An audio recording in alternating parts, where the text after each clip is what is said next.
Greetings and welcome back once again for all of those. Microphone check.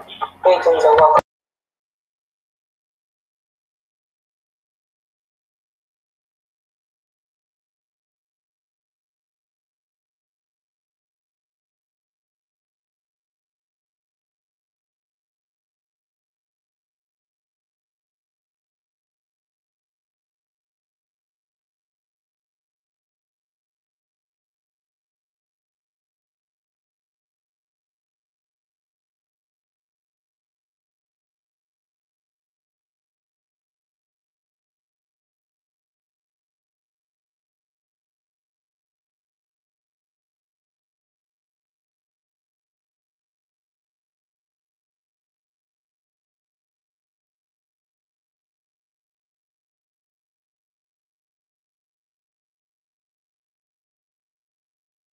On Debate Talk Radio. Of course, we're kicking it off with the relationship challenge, hosted by Muna Israel. You know that number by now, 319-527-6239. I got you, Mary. I'll see you.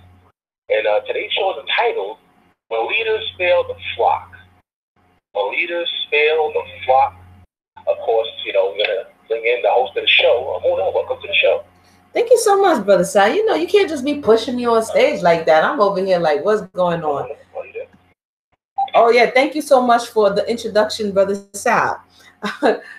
Greetings and welcome back once again, everybody. My name is Amuni Israel. If you don't know, all praise be to the Most High, the Holy One. Thank you for joining us this evening. We're going to have a summer session of the Relationship Challenge. We have home panel, Sister Mayana Hasofaret. We have Brother Maria, who has joined us. And we have Sister Tipara Segula, who's going to be coming on a little bit later. And today, and we have a listening audience as always. We're looking forward to you and your chiming in and your thoughts. And so we're going to start off the discussion by introducing the panelists and giving them the opportunity to introduce themselves. So without further ado, I'll first introduce our Brother Mario. Thank you so much for joining us. And introduce yourself to the listening audience. Mr. God, I'll take the most high.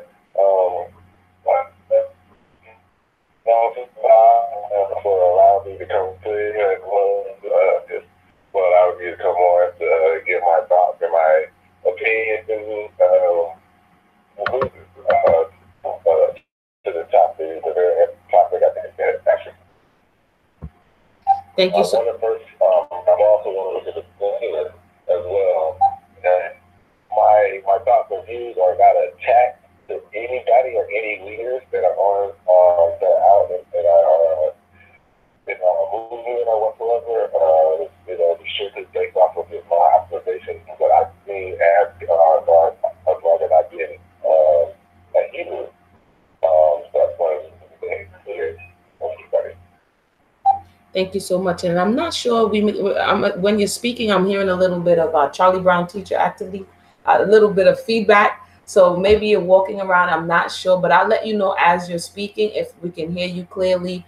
If you can possibly get to a space. If you're moving, I'll let you know which is the better, like, can you hear me now type of thing. So I just wanted to give you a heads up because we want to definitely hear what you have to say and add to the conversation. That was Brother Mario. We have Sister Mayana. Sister Mayana, welcome to the summer session. Are you keeping cool? I'm trying. Brooklyn trying to get me beat though. Let me Not made for this. Not made for it. All right, Sister Mayana, introduce yourself to the listening audience and give your opening thoughts on the topic. Any disclaimers, anything you want to add? Well, shalom, everybody. We'll praise to the Holy One of creation. Giving honor to the Most High first and foremost. For those of you who don't know, my name is Mayana Hasso-Barrett. I am the founder of Genesis 2 Ministries, Inc. And I guess I can kind of segue from there. Genesis 2 Ministries is all about sharing accurate biblical feminine identity, and so that kind of plays into what we're looking at now, this idea of integrity in ministry.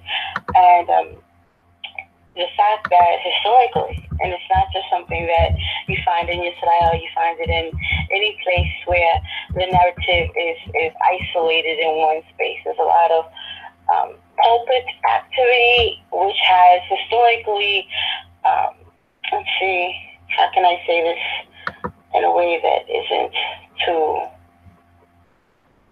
mean? The pulpit, from the pulpit, a political narrative has gone forward that has been historically disadvantageous to women, and that it doesn't necessarily accurately portray what the Torah says. Instead, it has been tweaked in places based on what the cultural norms are, what the cultural expectations are for women, and so they've used the Bible and certain accounts within the Bible to justify forwarding a thought that the culture needs in the moment. So we have a whole period where it's things like justifying the abuse of melanated bodies, be they male or female, that was justified by scripture. And so that shows right there that the integrity of those who were in the position of shepherd, or in the position of ministering, or in the position of informing the people, abused that privilege. And so what we're talking about now is the consequences of what happens when the people in the pews put a lot of faith in the people behind the pulpit. And I'll leave it there, and I guess that opens up the conversation.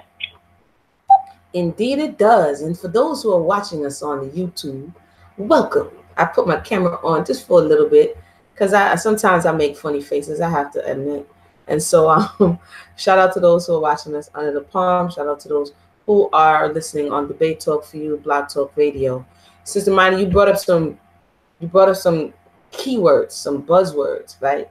For me anyway, as we're having this conversation. So I wanted to rewind a little bit and see if we can start at asking a question.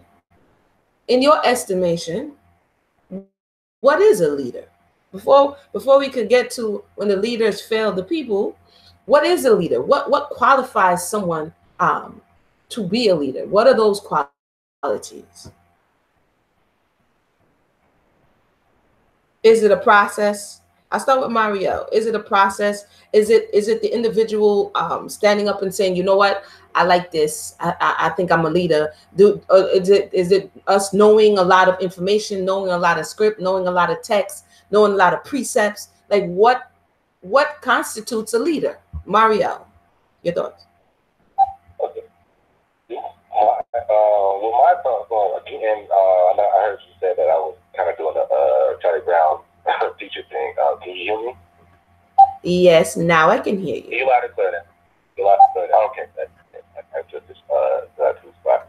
Okay, to me, what makes a leader is somebody who is willing to guide with the best ability by using like wisdom, certain counseling, similar to how Isaiah 11:2 sets up as far as like the spirits that the spirits that are there listed. You know, somebody who is able to counsel, who is able to give good wisdom, good thoughts, righteous judgment to people's lives or certain situations to get them to grow as a person. Not necessarily keep them into a certain spot in their life, but allow them to you know, I would say push them to the maximum potential to actually make them a leader, or to build them up to actually be able to pass on their torches or whatsoever. A leader is somebody who's not looking to keep somebody underneath them. It's kind of similar to like a karate teacher, or if you ever heard like a karate master, like a student becomes the teacher or the student becomes the master. What you want to do is build somebody to make them, you know, bring you up to your playing level or whatsoever, or to your level of expertise into certain areas, or you notice people's certain people's expertise in certain categories or whatsoever, so you push them to be that. A leader also guides people to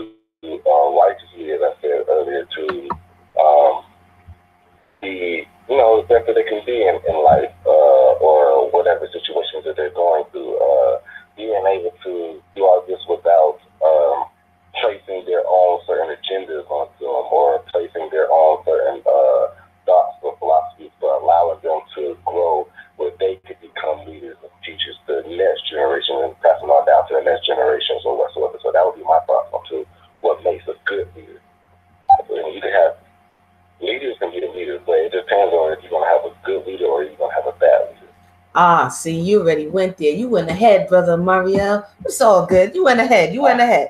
It's all good. Sister Mariana, what are your thoughts? What makes a leader? Or what is a leader? A leader is someone who takes, well, I would say that a leader is someone who is on the forefront, that is willing to take responsibility and account, or that winds up being the face of a particular thought that the people will turn to for information about a particular thought, mission, or task. It's the person that is forwarding the initiative and spurring the others to follow. So whether or not that's going to be for good or for bad is up for discussion. But it's usually the leader is the one that is at the forefront of an idea, mission, or task, and has the ability to mobilize the people in a particular direction. Interesting. So far what I'm getting, a leader, there's many qualities to a leader, and it can. Say more? No, what I'm doing is talking on mute to the YouTube audience. My bad. So what I'm getting is that there are different qualities to a leader, and as both yourself and Brother Mariel said, it can go in both directions. Mobilizing the people, getting the people to movement, right? To going in a certain direction, whether or not it's by what they're saying or what they're doing. So in this space and time, if we bring leadership, which can be anything, leadership in the classroom, leadership on the job, leadership, leadership happens in different spaces. So we need oftentimes a forerunner, a person who is more knowledgeable than we are, to take us under their wing and give us information. Our parents, as we come into this space, manifest into the flesh, are supposed to be leaders, right? They're supposed to show us the direction in which we're supposed to go. Now, if we have bad example of leaders, what can happen is that if our initial example of a leader is bad, or what it takes to be a leader, because some people are naturally born leaders, and then other people are natural born followers, right? Would you agree with that? I'm going to forward that thought. I'm going to say there's some natural born leaders, and then there are natural born followers. Do you agree with that thought? Disagree with that thought partially? Sister Mina, what's your thoughts? Well, as you know, I take exception to the use of the word natural in many cases, and I think this would be one of them. But I understand what you're saying in terms of these are the instincts, so these are the inclinations of certain people from, before there's any training to the left or to the right of it. And yes, I think that has been my observation, that some people they're more inclined to wait for someone else to do it. They're more inclined to, whether that be for someone else to put in the work for the research or a particular stand before they want to protest an injustice. They want to see where it goes. Or if someone else is going to be able to kind of buffer the fallback. That's what they expect. That's what most people expect the leader to be, the one that's going to be the buffer between them and the fallback. And there's a sense of kind of security by standing behind the leader. There's a safety behind the leader, which is why when the leader becomes unstable, the person who is depending on, the one we're calling the follower, that person becomes jarred and unstable and even traumatized in that space, because there's an expectation that the leader has to be stable. And so that's why, it's a bad practice, but it is the practice that people tend to put their leaders on pedestals because they need them up there. They need to believe that they live in those spaces. And if you have someone that is not balanced, they can take that exalting too far and begin to believe in their own mythologies and the legends said about them. There are some people that have a healthy understanding of leadership and simply see this as I'm willing to take accountability for this thought, mission, or task that I'm mobilizing the people in, and that it doesn't make me infallible, it doesn't make me a deity of any sort, it doesn't make me someone that, cannot make mistakes or cannot be engaged by the fellowship or the membership. The person is so accessible, but just taking responsibility for whatever that mission, task, or objective is. And so I think that would be the difference. The person who is willing to be the initiator, the one that is willing to do the work, the one that is willing to take the responsibility for it because they believe in the cause. That tends to be the leadership person. And the membership person is the one that's willing to believe in the leader, willing to say, okay, and I'll just trust that you did the work, and it sounds good enough to me, and they follow behind. And I think to some degree the difference can be made or found by who's willing to do the work. Okay, I'm gonna stick a pin there because we're definitely gonna come back to that thought. We're gonna come back to that thought. Brother Mariel, do you want to push back on the thought of natural born leaders and natural born followers? Is it a cop out? Does such a thing really exist? What say ye? I would say it actually does. I would say like a natural born leader would be a person who will be somebody who shows characteristics of wanting to take charge into certain things, wanting to I guess, yeah, like you were saying, like go above and beyond, put themselves a last before their people, or put themselves out in front when it's a time for danger. Where natural born followers, and each one has their own position, their own role that needs to be played. You can't really have a leader without followers, and you can't really have followers without leaders. A good leader knows how to guide his flock, but a good follower knows how to support and uphold his leaders, and is able to tell his leaders when they spot in danger, or when they see something that's out of line or out of place, or whatsoever. And a good leader will actually know how to spot this for themselves as well. So there's certain characteristics that you can go about as far as spotting one. From a young age, a person who steps up to the plate, somebody who willing to take charge when they see that nobody else is stepping up. And it takes a lot of spunk, a lot of guts to actually step up to actually be a leader. Not everybody who is a leader wants to be a leader sometimes, but they see that nobody else is stepping up to it, so they have to take that role or take that position. But naturally, they'll want to take that position, or see it's necessary to take that position and be a leader or whatsoever. So I would say that it is this. You just will have to spot certain characteristics in certain people, like the alpha male or whatsoever, or alpha female in a pack. We usually be the one who be a little bit more dominant, a little bit more aggressive, and not in a bad sense, but in a sense of like, okay, well, we're gonna do this, we're gonna do that. Or pick up your arms and follow me, or pick up your your weapons, or let's get into this study, or let's make sure that everybody is in control, checking up on everybody. That's a good leader. A good follower would be somebody who, supports the leader, or supports what the leader's missions or whatsoever. So yeah, it is just. Okay, so we're getting a little understanding for those who just joined us, and I'm gonna read. I have Marie has some comments on the YouTube side, so I'm definitely gonna come to your comments. For those who just joined us, we're having a conversation about when leaders fail the flock. Oftentimes, we are emotionally drawn into leadership because of the charismatic way in which someone presents themselves. This is, this why we're mesmerized as a people. We're like, oh yeah, you be the leader. I like the way you dress. You be the leader. And so, because more often than not, the way the leader is selected, or the way what the value system that we have as a people may distort who we think is fit for leadership and who we choose to follow. And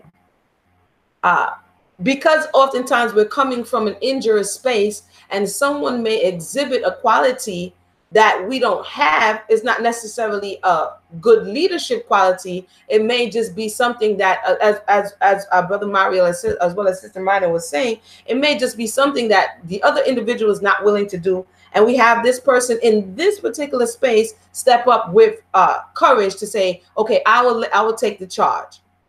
But what is happening as we bring this conversation to failing the flock, and Sister Marianis rightfully said earlier that this is not just in this space. We're seeing failed leadership across the board. We're seeing it done. We're seeing what some would say in government. We're seeing it in religious spaces. We're seeing it in educational spaces. We're seeing it in the home space. This is not just failed leadership, you know, for people who are in Knessets or in churches. This is people coming to the forefront, but not willing to take responsibility for all that it entails. Like, if you're going to be the one who steps out, you also have to be the one who's willing to be seen, the one who's willing to be examined, the one who's willing to be questioned, the one who's willing to take responsibility for the words or instructions that you may have given to someone based on the position that either you were put in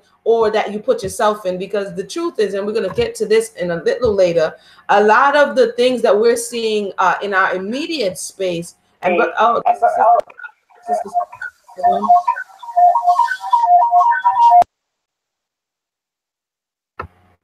there we go. There goes Sister Mayana. Welcome to the conversation. I'm like, Sal, Mayana, who is it? Who is it?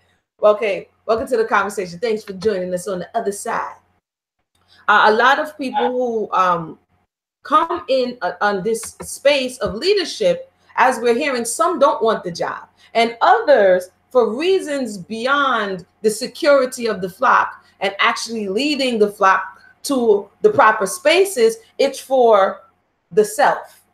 We're going to get to that. I don't want to jump ahead, but we're going to definitely get to why and how leadership begins to fail and begins to break down, and what we the people, because it's not just saying, aha, see, you're wrong and you're wrong and you're, it's what we the people now can do, and how we the people can inform ourselves, and what responsibilities we the people should take. What precautionary measures should we take? What should we look out for when someone presents themselves to us and says, aha, I'm a leader? Because this is where we are missing the mark. This is where we are contributing to our own, for lack of a better word, our own downfall, our own demise, our own pain. Sister Mina, what are your thoughts before I read Marie Jade's comments? I'll put mine on mute. Go ahead.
Some questions, and then the membership responds because they haven't asked any questions.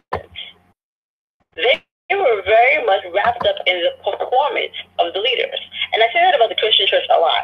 The pastors are performative. They do and the you know, all of that, all the heavy breathing and the rhyming and the other things to keep the pews captivated. And so you get distracted by the fact that he's been on the same verse for the last hour and a half and hasn't moved in these thoughts at all. So that's what we aren't willing to be invested in our own beliefs, in our own faith, and invested as much as the leadership is invested in this theory, enough to interrogate it so that you understand. It's not because you don't necessarily trust the speaker, but in order for you to say that you believe this thing, then you should understand it. You should be able to say, if your leader isn't in the room, you know how to answer those questions if you try to say it to someone else. I'll say this and then I'll yield the floor. As part of an outgrowth of Under the Palm, Hebrew Women Speak, one of the other segments on our show, on our platform, I created Hanashim, which is a women's study group, or a women's chapter of learning the scriptures. And I had the privilege of meeting with women in New York and going over biblical concepts with them. And I tell them, and they'll tell you that I have told them, that no one leaves the table until they understand what we have gone over. Every question that they have has been answered, or we've addressed it, or we've agreed to research it together. What Mayana does not ask for, what I don't need, and what I do not expect is disciples. I don't need anybody running around saying Mayana said. If you have to say Mayana said, then you cannot leave the table unless you can say Torah said. Because that's what we came to learn. We didn't come to learn me. A lot of these ladies know me and know me personally. They don't need to go around and say Mayana said, or my elder said, or whatever or however they address me. If they can't say that they understand what they have learned, and that they believe it because it's true, they believe it because it's there, they believe it because they understand it, then they can't leave the table. And unfortunately, that doesn't happen in churches. It doesn't happen in certain Knesset. It doesn't happen in certain camps and congregations. And you know that this is a red flag when the leadership doesn't let you ask questions, and the leadership doesn't allow you to disagree with them until an accord can be found, right, based on what the Torah or whatever documents and texts they use. It can be justified in those spaces. So with that, I'll yield. Well, Sister Money, you said some stuff. She's like, I dropped the mic, I fall back. No, and now we're on to the failing of leadership or failing of the flock. And what you just brought up are some red flags that one should look out for. I have experienced it personally, and I'm going to come to Brother Mariel. And don't worry, listening audience, we're going to come to you too. We have a special guest who should be joining us around the 9 o'clock hour. So we look forward to that as well. But when you said something, you said many things. But when you talk about the injury that we have, or the need that we have, or the vacancy that we have, the need to be entertained on a continuum, our attention spans, they're not. Our attention spans are limited if our fancy is not being tickled. We judge a location on its ability to, play the drums or get us out of our seat or let us dance, and this is why for so long in many churches, in many spaces, the pastor could be saying absolutely nothing and the congregation be full, you see. But then even when we transition from that space and we say that we want to begin to learn, we go from not learning anything at all and just simply being entertained. Kaya, welcome to the conversation. Not learning anything at all and simply being entertained, to now entering the universe of whatever your moray, whatever your teacher, whatever your elder, your masharit, whatever they are, whatever's in their mind. And as Sister Mayana says, one of the red flags is when you can tell where someone comes from by a doctrine, not by truth, not from the quest for truth, but from a doctrine. You see what I'm saying? And what has developed are doctrines. And we say, okay, well, what is this? Okay, this comes from my leader. This is what my leader is saying. Not necessarily this is what the text is saying, or this is what the truth of the matter is. This is what my leader has given me, and I can't deviate from that. And also, when you go to ask questions, either you're flat out ignored. This has happened to me. I'm the question asking. If, like Sister Marina is talking about, if I don't understand, I'm just going to sit there. I'm going to take notes. I'm going to let you speak. But then when I have a question, if there is a block on the answer, or if you're unwilling to say, you know what, I don't know, or if you're unwilling to say, let's research it together, that, my friends, is a red flag. And that is a fault within leadership. And the issue is we see these things, but because we are infatuated, male and female get infatuated because we're coming from a place where we lack knowledge. We were prohibited from reading in many spaces. When you went into the church, it was just feel good. And so someone who looks like they put the time and energy into knowing something, we're like all googly eyed for it. Like, wow, how did you learn all of that? You know all that. And we're willing to humble ourselves and go into a submissive position to then glean from them. And they say, aha, this is power. You see what I'm saying? Aha, I like this feeling, even if the individual didn't start off that way. You know what I mean? This has just been my experience. Even if the individual didn't start off as, yeah, I want to dominate you, I want to subjugate you with the word. But once they picked it up and realized that there was power in it, because the people in their willingness, some, to submit to the creator, found someone who was reading from the book, and it kind of looked like that this person was of the creator, and they felt that power and they got that first search. As a matter of fact, Brother Akwete, I just watched a video before I came on here, and I think that video is about fame being a drug. I had to like it because I'm like, this is absolutely true. That surge that you get when someone recognizes you or accepts that which you're offering and places a level of value on it. If you're not leveled and if you're not constantly looking to balance yourself, you can quickly go off. And I see that with leadership, that when people feed into their narrative, and then it gets bigger and it gets bigger until it's unchallenged, until they become, what's the word I'm looking for? I'll just stick with unchallengeable at this point. Brother Mario, what are your thoughts? What are your experiences on how leadership can quickly or incrementally veer off? This is beyond touching a whole lot that I was going to say. So kudos to her. Like, it's definitely like the church. We can see like in the Christian churches or whatsoever, a lot of us coming from.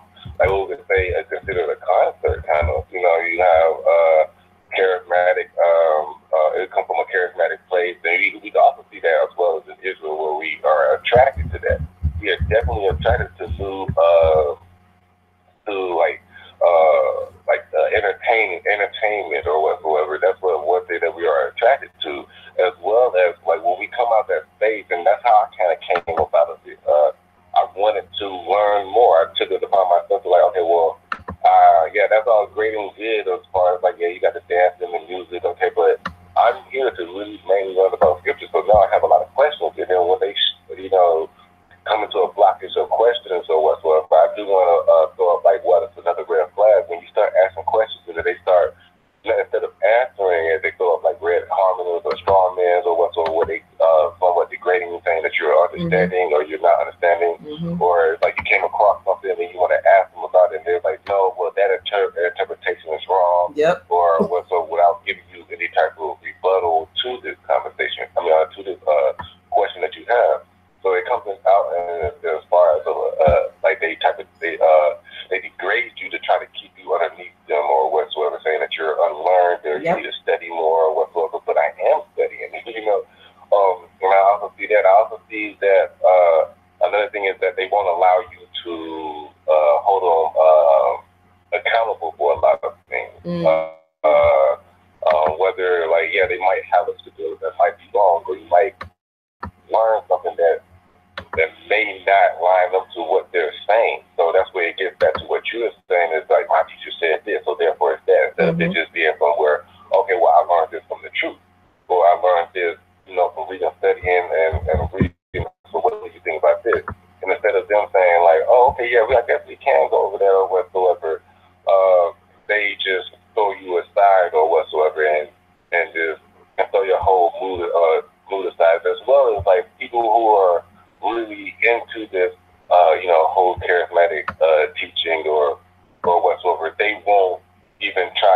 test the person's wisdom.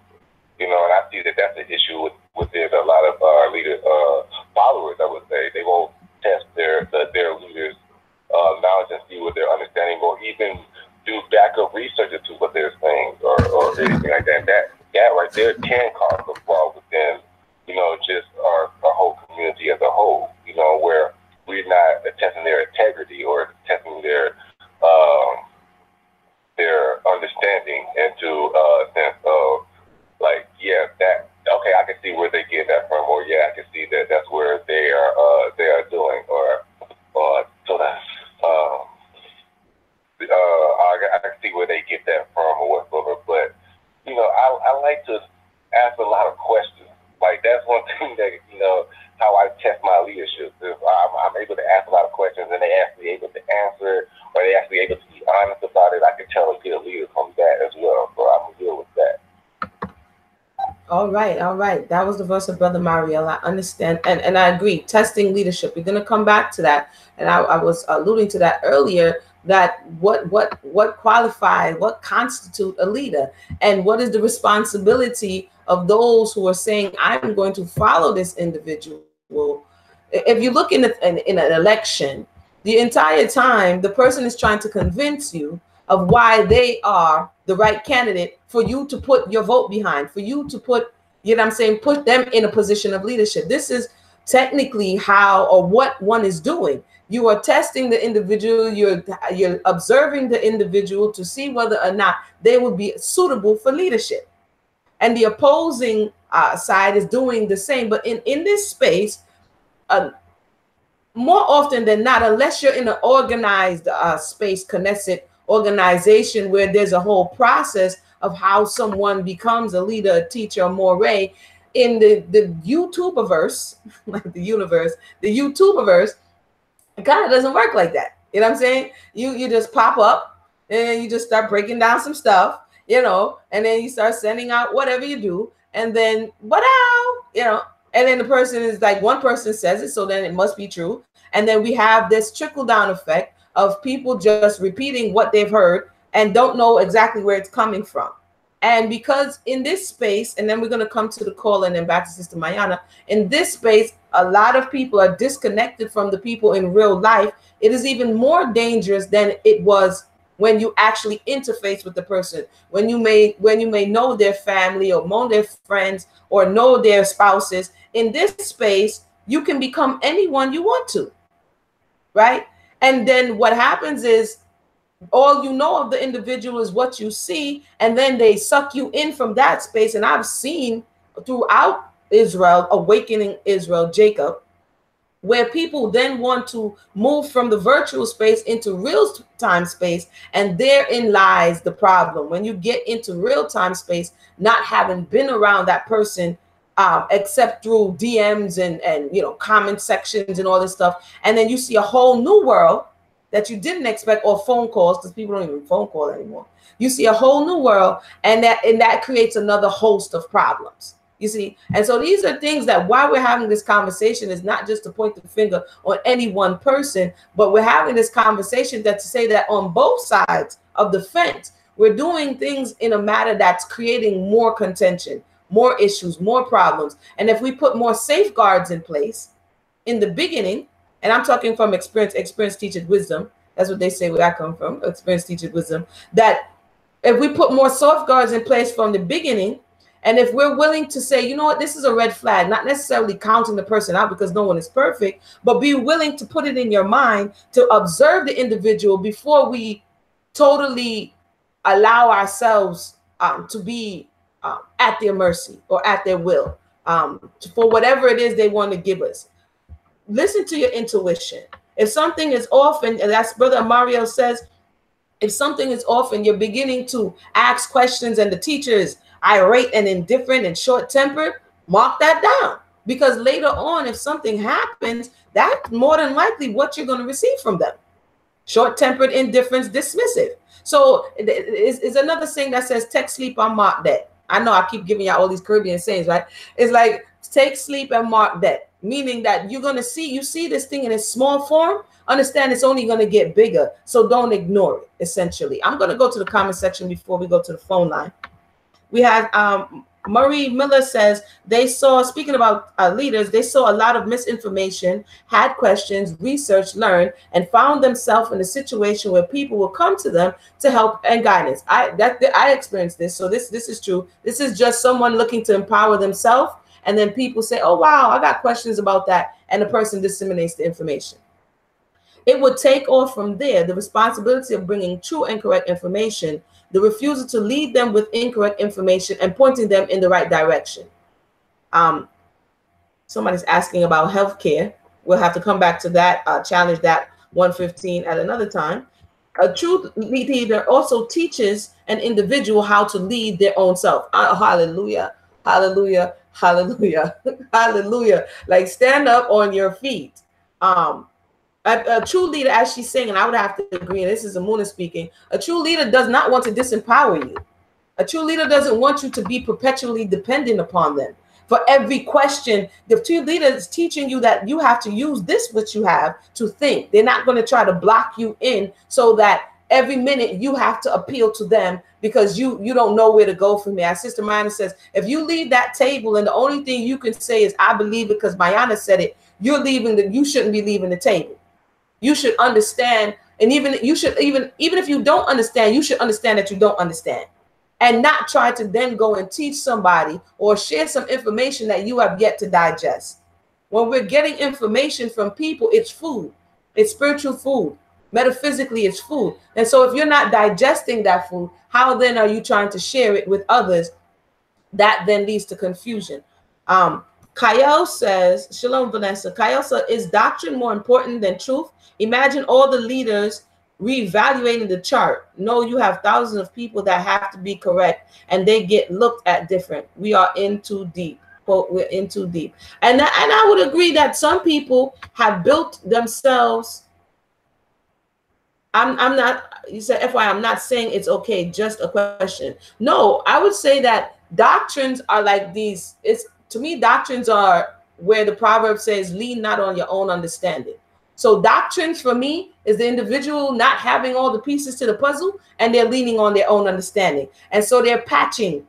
It's a patchwork. They'll be like, oh, no, don't look at the emperor has no clothes, so don't look behind me. You know what I'm saying? Don't look under here because I got a garden gut trail on, for those who know about old school Cosby Show. You see what I'm saying? And so doctrines are not, they're pieces of truth and pieces of lie and pieces of I don't understand. And because I don't want to look like I don't know, right? And I don't want to present to the people like I have shortcomings, then I create these doctrines to explain things away. And we kind of like that because we don't like missing pieces as people.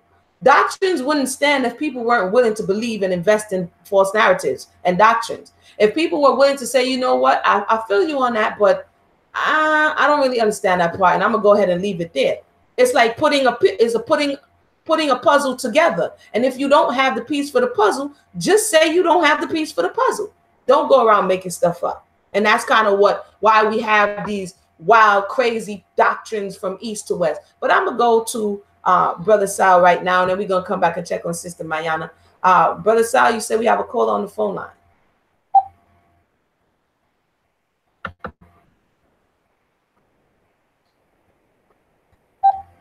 All right, Brother Sal says his mic is down. Stand by, stand by. Sister Mayana, Sister Mike is down on Sal's side. What are your thoughts about the way leaders craft doctrines and how these things are birthed? And do you agree with what Kyle is saying, that there's so much vested into it? You know, we come too far to turn back now.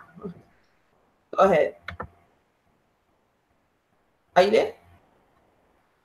Can you hear me on this side? I can hear you. Oh, wait. You can hear me on this side. I'm gonna see if I can call in again on Debate Talk for you. You want me to reserve you want to go ahead and go to Brother Mario while I call back in? Wait a minute. Wait. Oh. No, wait. Go ahead and talk, because I'm on Debate Talk for you. So if you talk, they can hear you, and then they can hear you in YouTube land, I think. I don't think they can hear me.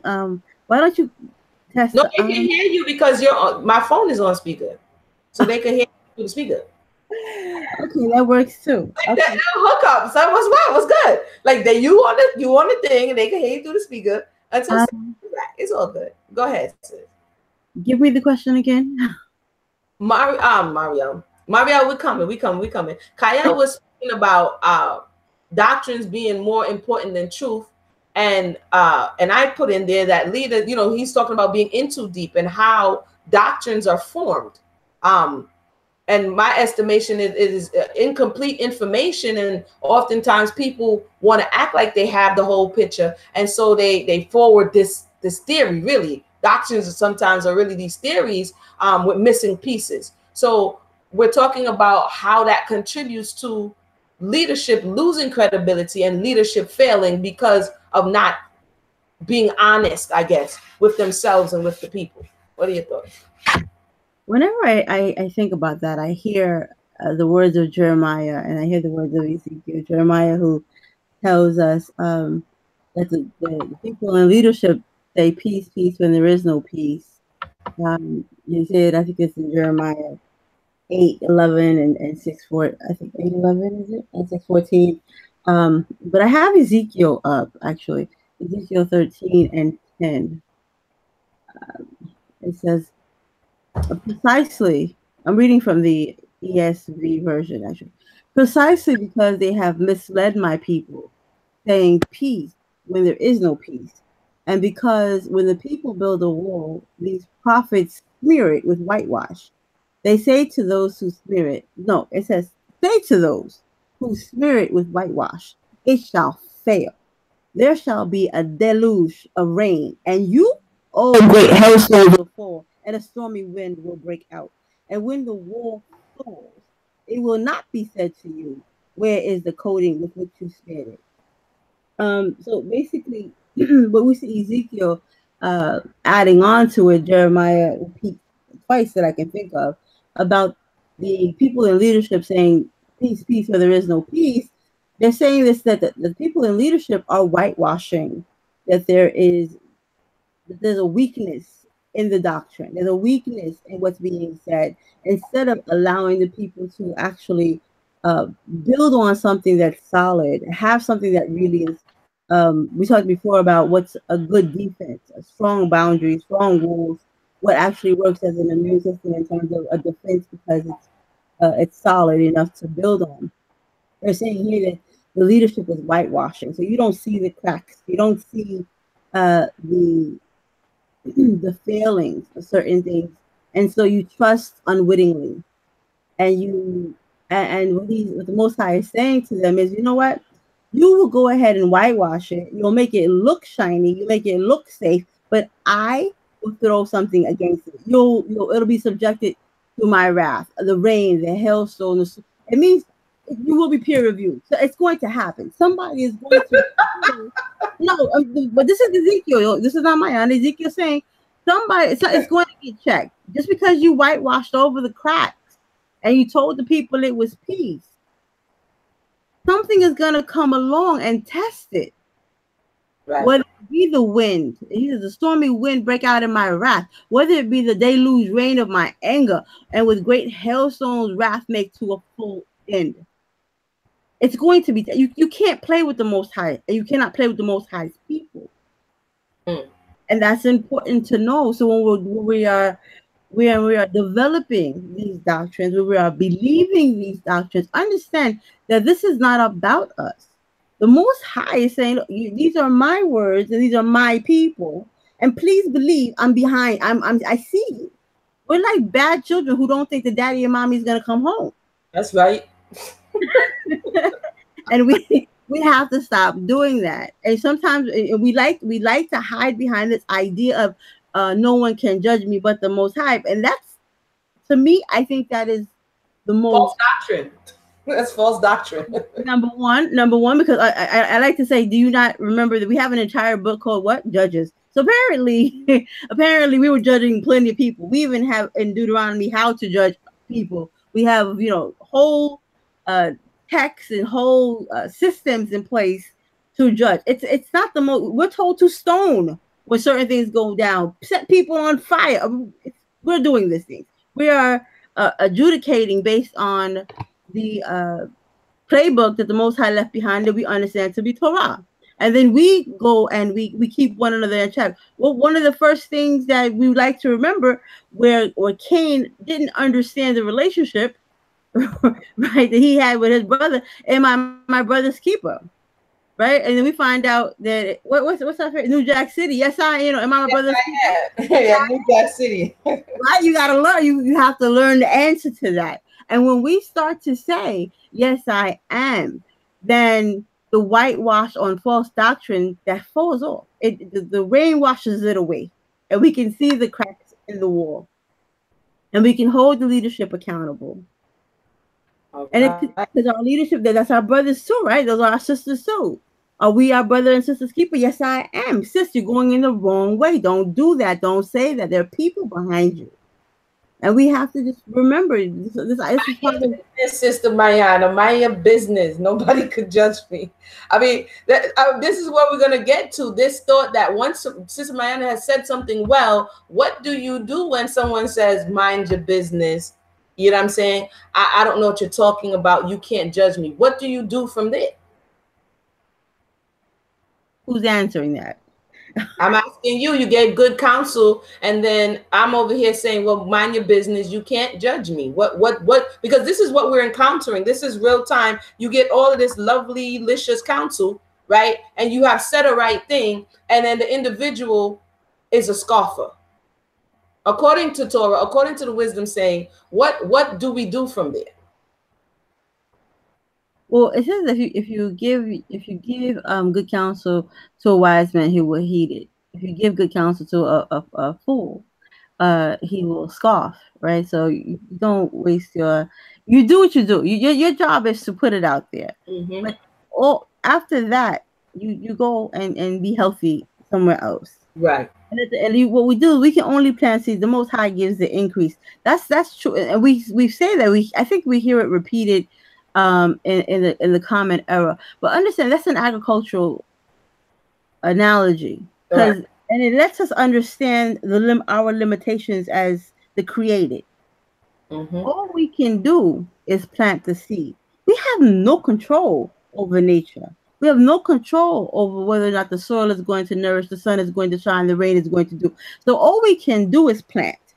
Mm-hmm. The Most High will give the increase. We see that in nature. That's the limit of your contribution to sustenance. You planted. Now nature has to do its work, or the Most High has to, meaning the Most High is going to do his part. That's all we can do with one another. Our job is to say, okay, brother, don't do that. Sister, don't go there. I see this for you. Be there. Because listen, we have, Amuna, you and I have seen it probably. I'm saying, we give the counsel, and let's say a sister. We give the counsel, the sister's like, yeah, I'm feeling it. I saw it. I understand it. They can read it back to you. They know it's in the Torah. They know what it is. And then, you get the Hebrew hustle, to do with the golden D, and it is what it is. Oh, and then all of a sudden, it don't matter what you said anymore. You just a hater. You don't want me to be great. And then they go off and they forget Torah. They forget what they learned. And then 3 months later, they're back in the inbox. What does Torah say about this? And it's just like, Torah still says what it said before you went off with the golden D. And we're gonna stick in there because this is real life. I'm quite sure brothers experience the same thing. And I like to get to the crux of the matter. And I'm gonna come to the callers right now. After, as Sister Mina said, I had to turn the camera back on for this one because it's a bit frustrating, but it's real. And it's also something, as if I'm gonna be honest, as I was growing, I've experienced hearing the right counsel, and still, because of whatever else is going on, it's like, don't touch that pot, it's hot. And then all of a sudden, like, you touch the pot, and then you're like, why did I just touch the pot? The pot is hot. You see what I'm saying? And so what is that's causing the individual to walk into a situation that you see red flags, it's problematic, the person is not what makes us want to believe it? What makes us think that it's going to be different this time?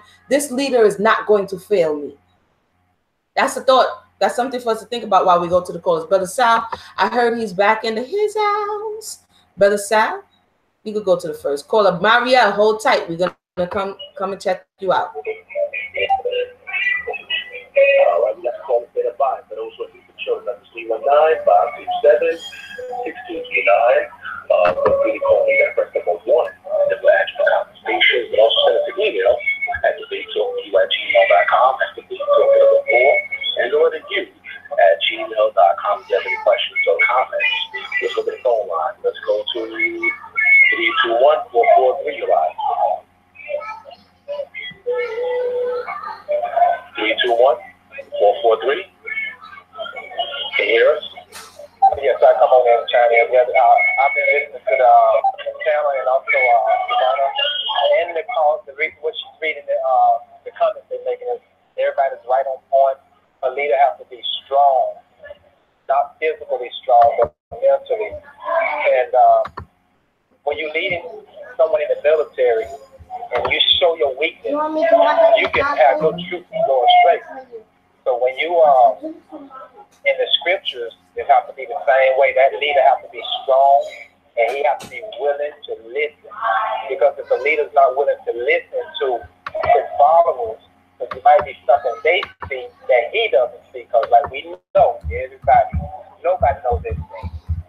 And that's what I see. A good leader will be willing to listen to also. That's what all I got to say. Thank you so much for the caller. Brother Sal, I'm hearing a little bit of background noise. There's a little bit of background noise. Not sure where it's coming from. Sister Mina says she's back on the phone lines. Thank you to the caller. What was the name of the caller who called in?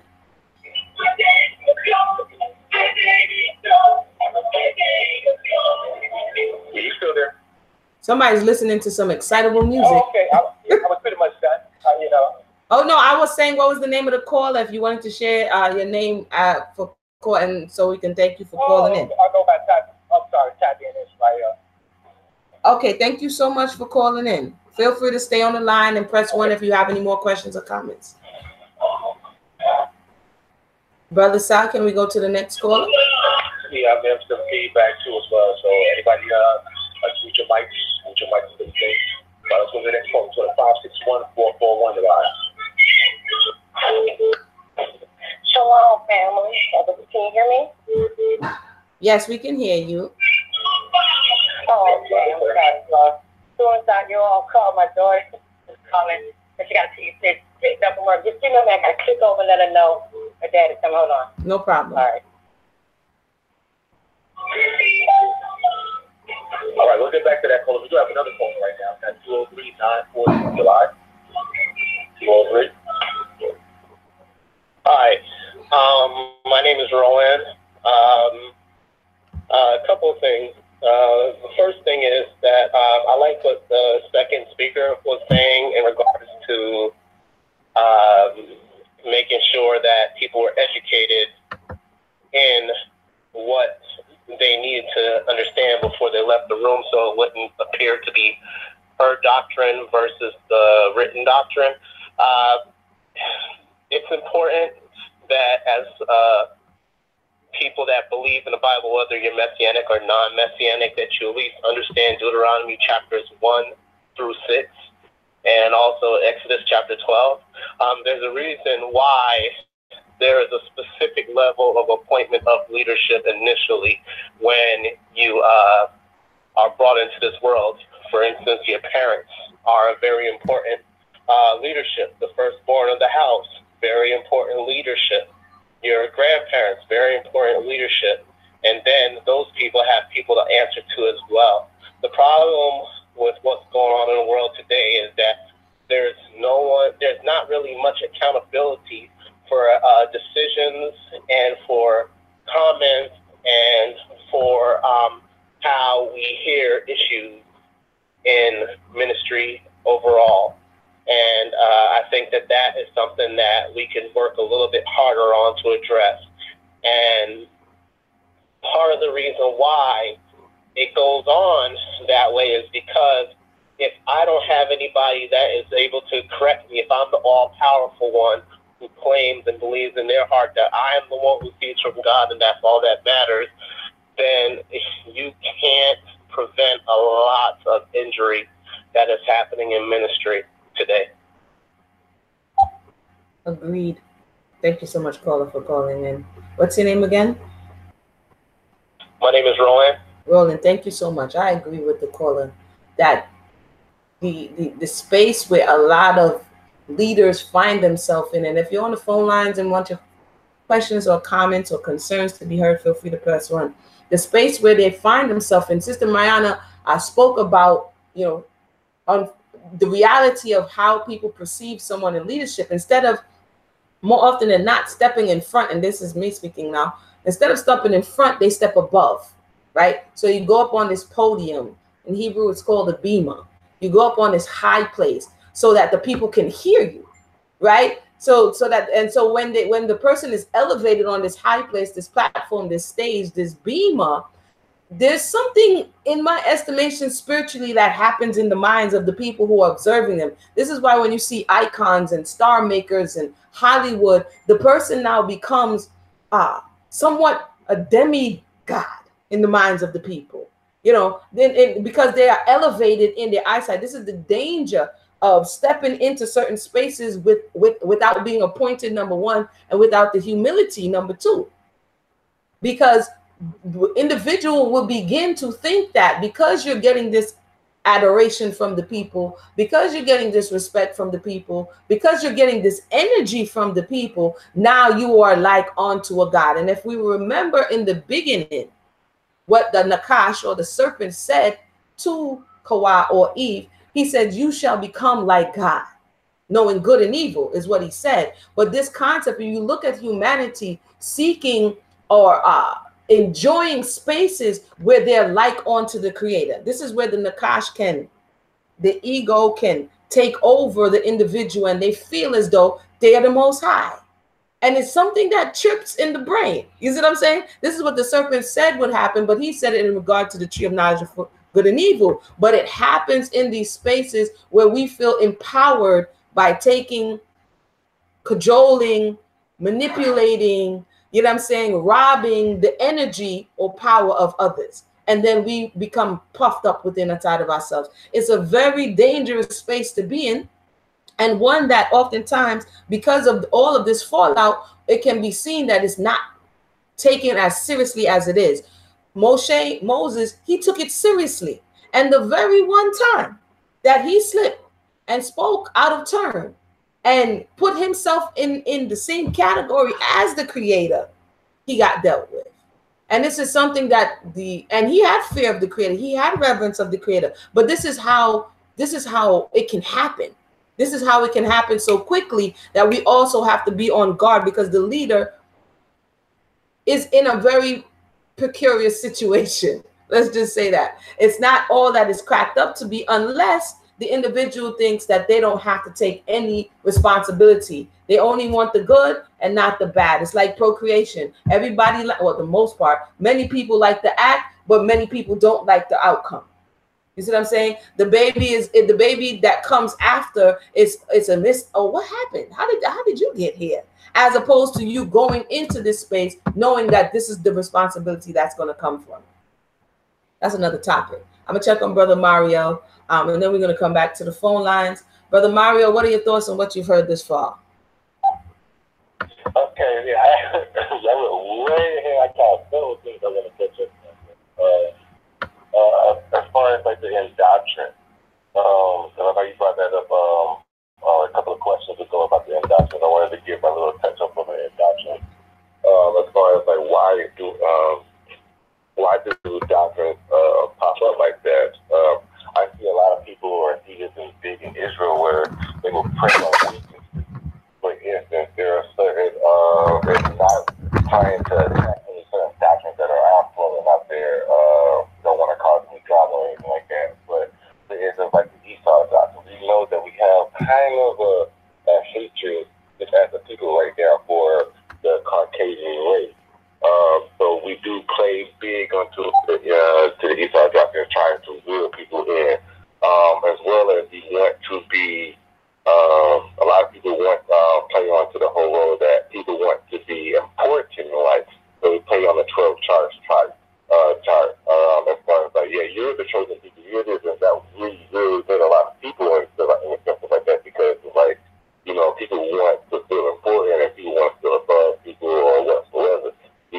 after that a lot. So I wanted to touch that, or I wanted to pick up with that, as well as the whole. You had the questions about only God can judge you, or what should you do into that situation? What rings the bell lies with the word that Ezekiel says, like, you know, the blood.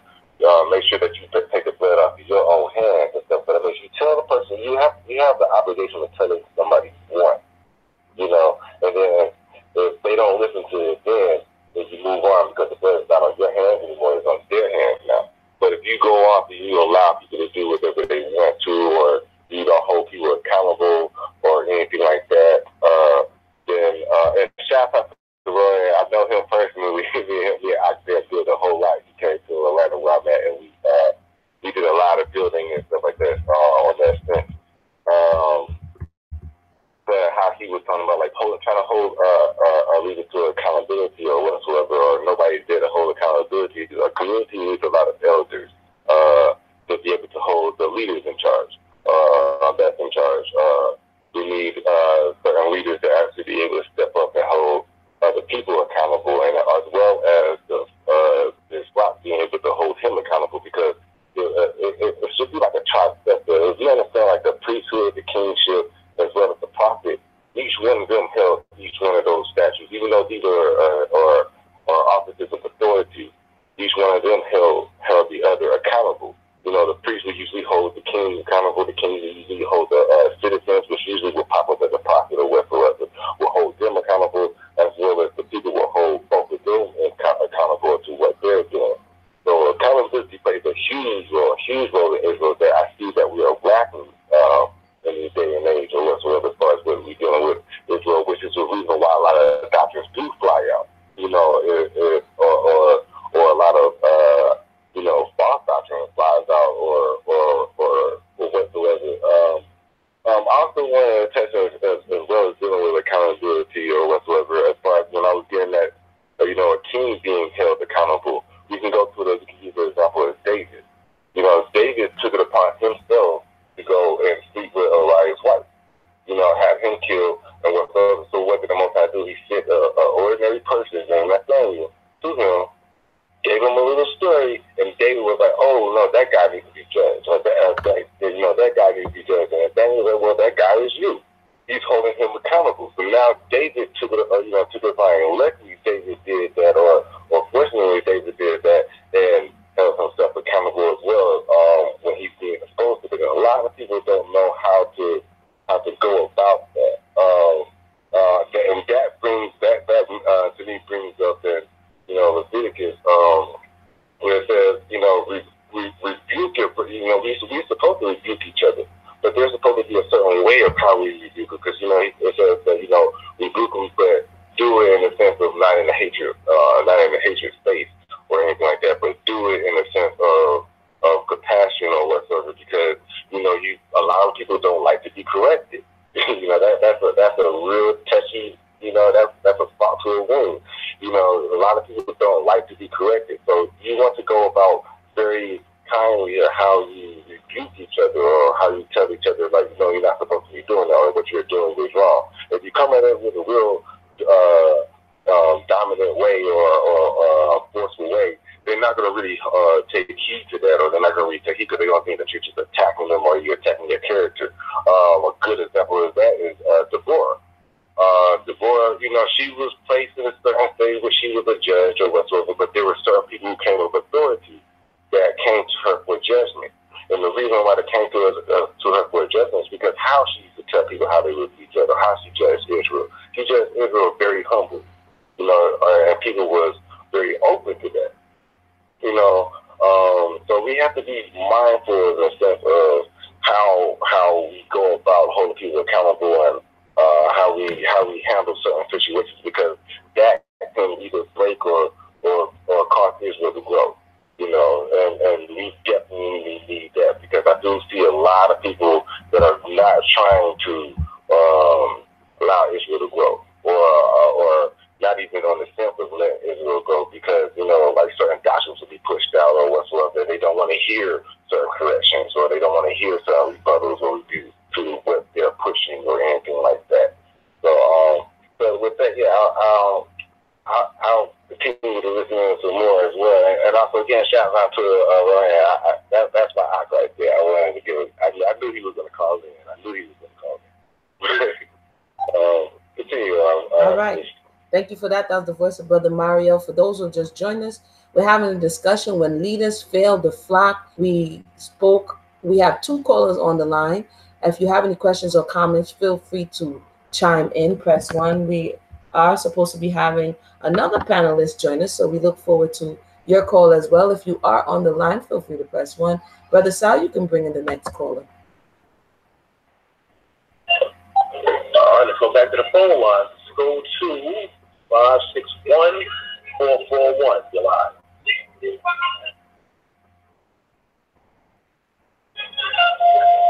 561. Oh, I'm sorry. Can you hear me now? You're live. Okay. Got you. All right. Yeah, okay. I was saying, Shalom family. This is my sister Maya, also known as Japan.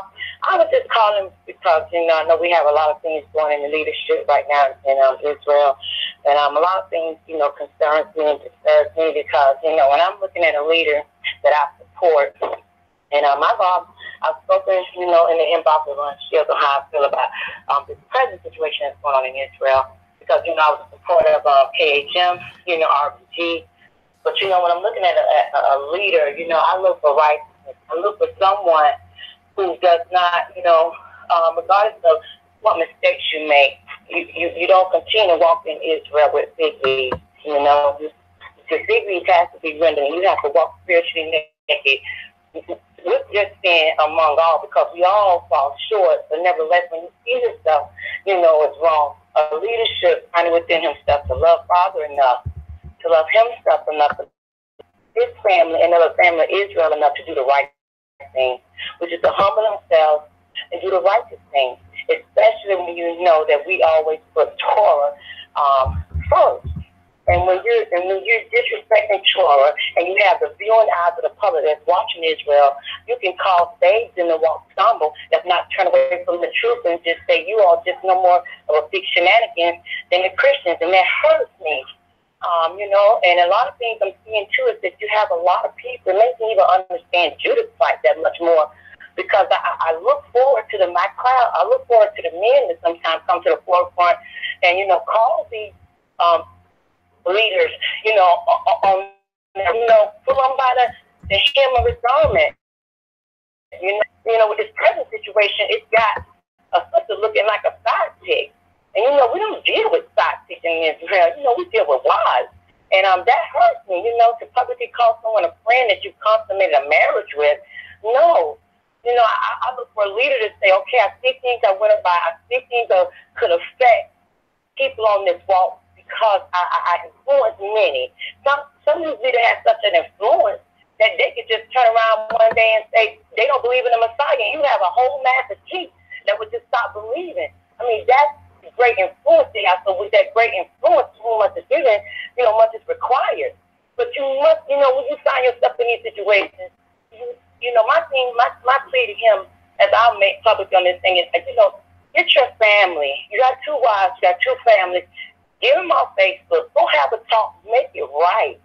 There's no sin that cannot be forgiven besides the blasphemy of the Holy Spirit, which we Messianics know and believe that. Everything else can be worked out because all of us have 50 rags hidden in our closet. But it can be made right. And when you humble yourself and you decide to take the walk of the Messiah, which is all of us sin on him, which means he had to be ostracized, criticized, publicly crucified before all men. He had to be outside. He had to down the outside of Jerusalem. But you got to be an outsider to do the right thing. Because even with that death of the Messiah, many receive salvation. And with your death to self, to come and humble yourself and say, I was wrong, or this is, this, and I have a responsibility to the public. At the end, it will produce much fruit to make people even honor you more as a leader than for you to continue to walk around with fig leaves, which is we're hunting. I'm like, we shed the fig leaves. We need all leaders to walk spiritually naked. When you fall and stumble, be humble enough and righteous enough to say you stumbled, to make amends, to give a public apology, to come in with your family and make it right, so that you can continue to be that light in Israel, so that when we walk, we can look at your walk and learn. But if your walk is shady, then what else do we have? You know, do we go to Kemet? Do we go to Christian? Do we go to atheists? I mean, you have to be so very careful of people that are in leadership positions. And plus, we leaders that are outside of the leaders, but you can be a leader in your own right, which means that you have enough heart and courage to say, I don't care who you are. I don't care who you are. And that's me. I don't care who you are. I don't have all the knowledge that you all have. I don't have to have all the knowledge. I don't know all the precepts, but I know my Father. And I know the Son. I know the Holy Spirit. And I know what's right. And that's all I need to put in a coattail and say, listen, bruh, come on now. You know, you got to do the right thing. And I'll put you out there. Kill me? You know, this body means nothing. It's my soul. And when I stand before the Father and he rewinds that day, and I had a chance to stand up as a coach watchman to do something, to say something, and I said nothing for fear of the people, then fear of unrighteousness going forward before the whole nation. I'd rather stand before the Father righteous and say, I said something. I did what I could do.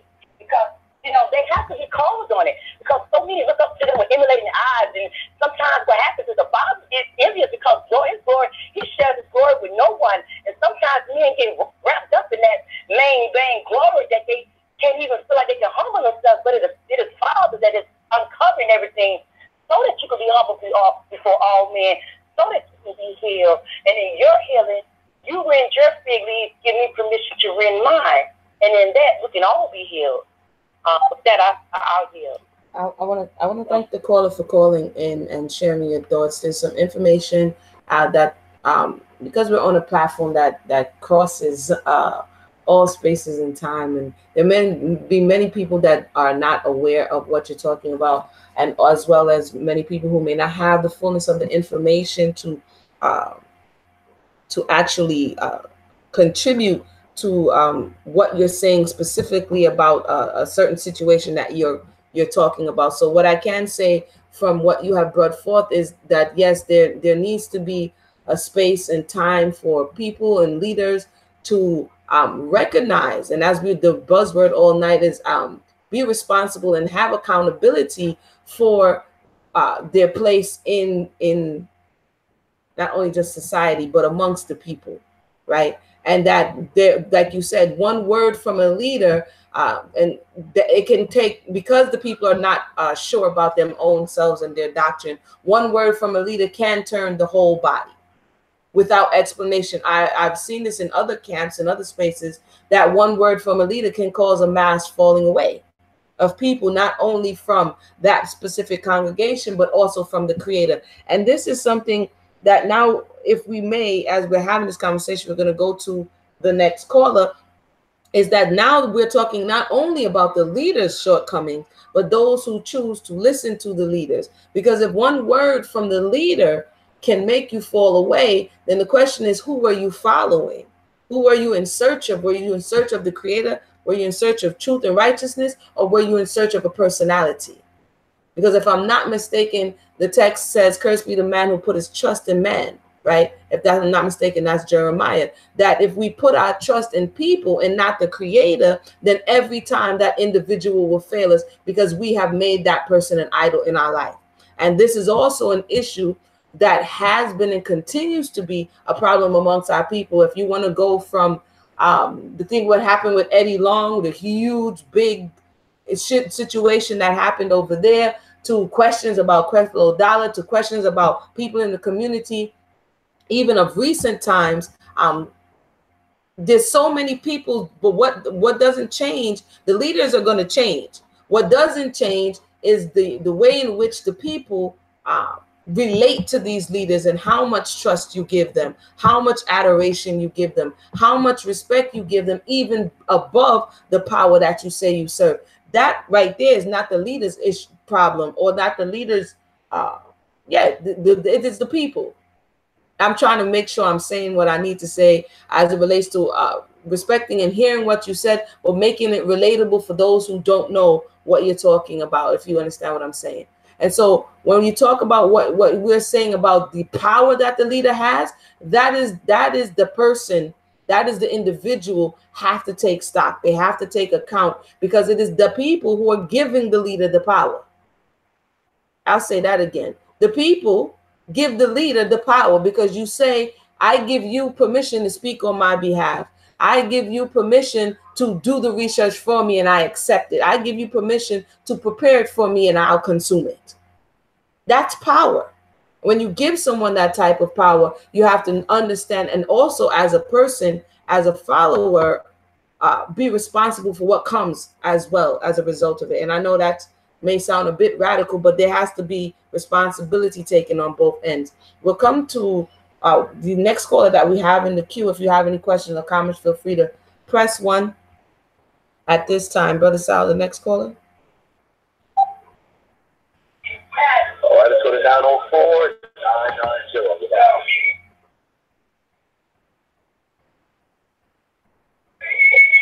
904 990.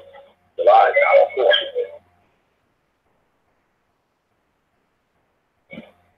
All right, one twice. But we have to come back to that call and not pick it up. You can continue. Nobody else is just going to line. Sis, can I expound on what the last caller was talking about? She had some great points. Go ahead, Brother Mario. Okay. She was talking about like certain leaders or whatsoever.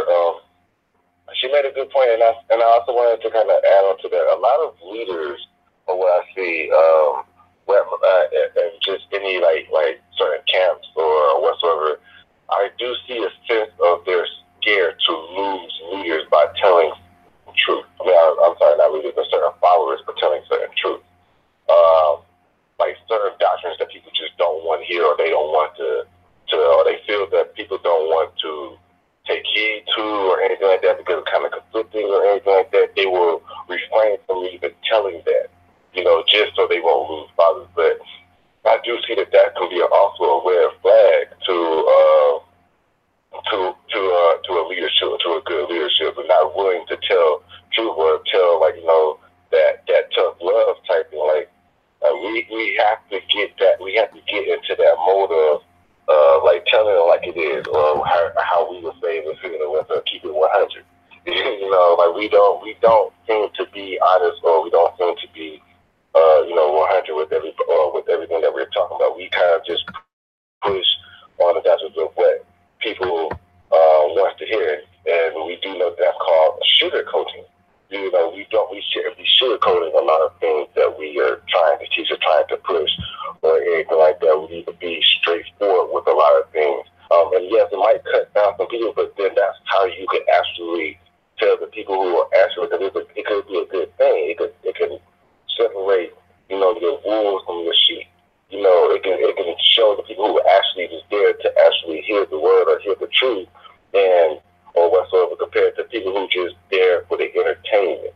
Because you don't want people who are there in your flock who are just there for entertainment, who are just there just to hear the good word, quote unquote. They need to hear both aspects, what is good and what is evil. That's our whole purpose of even reading Torah, is to know what is good and what is evil. And how we can correct ourselves is to know what are we doing evil. I'm gonna quote Yahshua by saying, I didn't come before to the people who are healthy. I came to the sick and the poor, or whatsoever. So we gotta go to these people and be able to point out and see what's wrong and be able to correct them. And we can't sit back and be like, oh, well, if I do this, or if I say this, then they might run away or whatever. If they run away, then they chose to do that. That's them. Let them go. We can't be afraid to let people know what is true. But people can't be afraid to be able to receive criticism. We can't be afraid of that. We can't be. It may hurt, but it's better to feel the pain now than to feel the pain later, or when it fully manifests into our lives, where we can't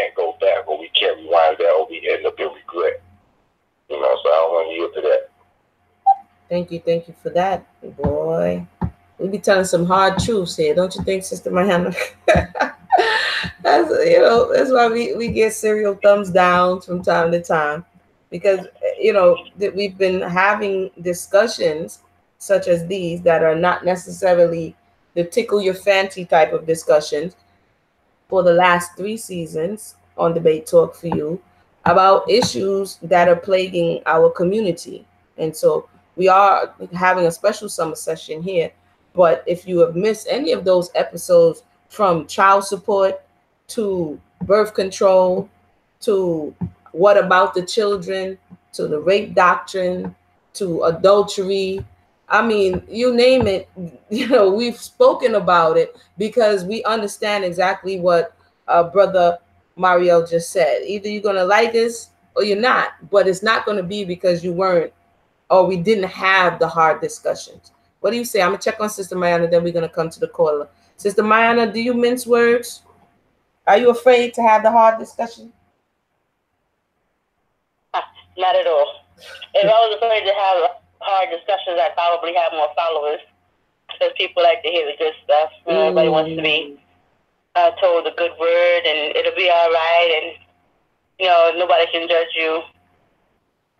And there's some, we understand why that is, and it's good to support one another, and it's good to give comfort to one another, but we have to be honest with one another, because there's this a falsity, there's a falsehood, there's a deception behind only giving a good word, because then the person doesn't have the opportunity to grow. There's the opportunity to learn is missed, it's stolen when we give this kind of false support and false comfort. Would you say that? I don't know. Would you say? And I'm gonna come to the caller. We have many YouTube leaders. Let's say on YouTube, right? Where there are a lot of followers, but they're not necessarily giving a good word. There's some that has an outright perceivable hatred for the melanated woman, and people are listening, right? They're following, they're interacting. You know what I'm saying? So what am I trying to say here? Is it okay for the masculine principle to come in that space and speak perceivable truth, and not okay, in your experience, for the feminine principle to do the same? Is the female expected to just say, that's good, I've been there to support you, and it's okay for the male to reprove? Have you experienced that? Or because we have some of that on social media that gets a lot of response. Mayana, did we lose? Yeah, actually, a coldest drop. All right, we lost Victor Mayan. So we'll think about that. And then we're gonna go to the caller. She's back. Hey, I'm unmuted. Oh, she back. You back. All right, go ahead. Part of the question was whether or not it's more permissible when the masculine principle is going into these uncomfortable spaces. And I would say that on some level, it's more acceptable for certain types of people, that it's received better by certain types of people, especially when there's the mindset that women shouldn't make others uncomfortable. Like, we have this prescribed role, this prescribed identity of always being the nurturer. Like, I don't come to you to be scolded. I don't come to you to hear the doom and gloom messages. That's not what the feminine principle is expected to do in the imaginations of certain people. Because it's just the idea that the feminine principle will be safer and softer, and maybe we'll coddle before going for the kill, I guess, or going for the truth and those uncomfortable spaces. But the reality is that part of nurturing is doing that, being partial. Think about it, being a disciplinarian to some degrees. Even when we look at Shlomo, it's like the wording is to obey the law of your mother. So there's an idea that instruction and Torah and all this is going to come from the feminine principle.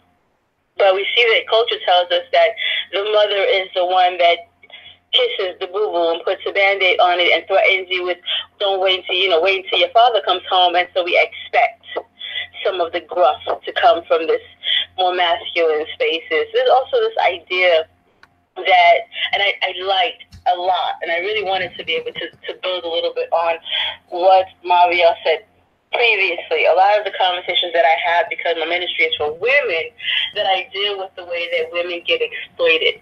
But it was great to hear Mario talk about the fact that there are voids in the masculine principle that get exploited also. Because the man feels disenfranchised, because the man feels disempowered by a particular type of people, by the European, by the colonizer, that the oppressor comes in, disempowers him, to hear very passionately, very zealously, it's a roared into the speakers that the man has this redeemable space in the truth, that the man came from kings and priests and prophets and is worthy and valuable, and then you get your Judite membership card or your Levite membership card and you belong somewhere again.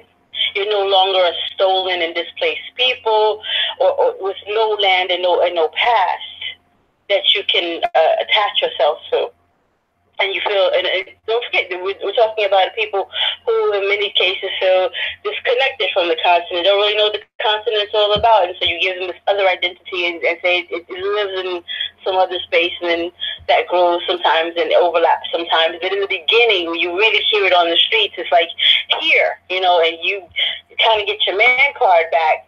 And it's a weakness. It's a void that gets addressed by certain charismatic camps, certain charismatic congregations, and even some Knesset will build on the, the woman disempowered you, the woman has pushed you to the fringe, but in the old days, or according to culture, or don't you, Torah says that you get to stomp that out of her. And so the man, once again, feels revitalized in those spaces. So when you get the man, and if you have an injury in the space where the woman is the thing that's keeping you down, then you continue to be attracted to the language, to the dialogue that repeats for you. You have your feelings are validated, that you have the right to push back in these aggressive ways, that you are a man, and it gets constantly reinforced, even if it's aggressive, even if it's even vulgar in a lot of instances. The message behind it is soothing a wound that has been festering and has been ignored in healthier spaces.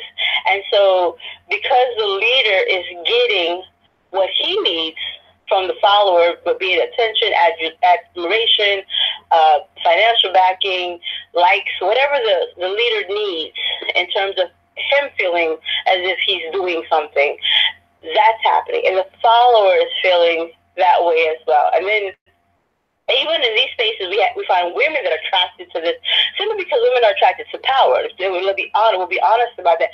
Women are attracted to power, and sometimes it looks like that. And even if it's negative or unhealthy power, women like to see our men in power. We don't like to see our men disempowered. And even if it's in this unhealthy space, there's something about it. And women become attracted to that. Not all women, I'm not saying all women are attracted to negative or unhealthy masculine energy, but women are attracted to power. Men know that. Leaders know that. Leaders know how to exploit, or how to, I'm using the word exploit here because I'm using it in a negative. Leaders who are being positive or healthy know how to activate, I would say, when they're activating or revitalizing their followers and motivating them and mobilizing them. But leaders who are doing their work for less than good reasons understand how to exploit, how to keep captive this audience in a dependency, in this kind of dependency state where they're depending on the leader to keep feeding them. And the leader in turn will continue to feed that void until they feel like there's something else going on there. I'll end with this because I know we have callers. I don't want to take up more time than necessary. We find that women, now I'll go back to the women, because women are the women, or the population that I deal with, that women want to trust. They want to trust. We're talking about women who are wildly successful in other spaces, extremely confident.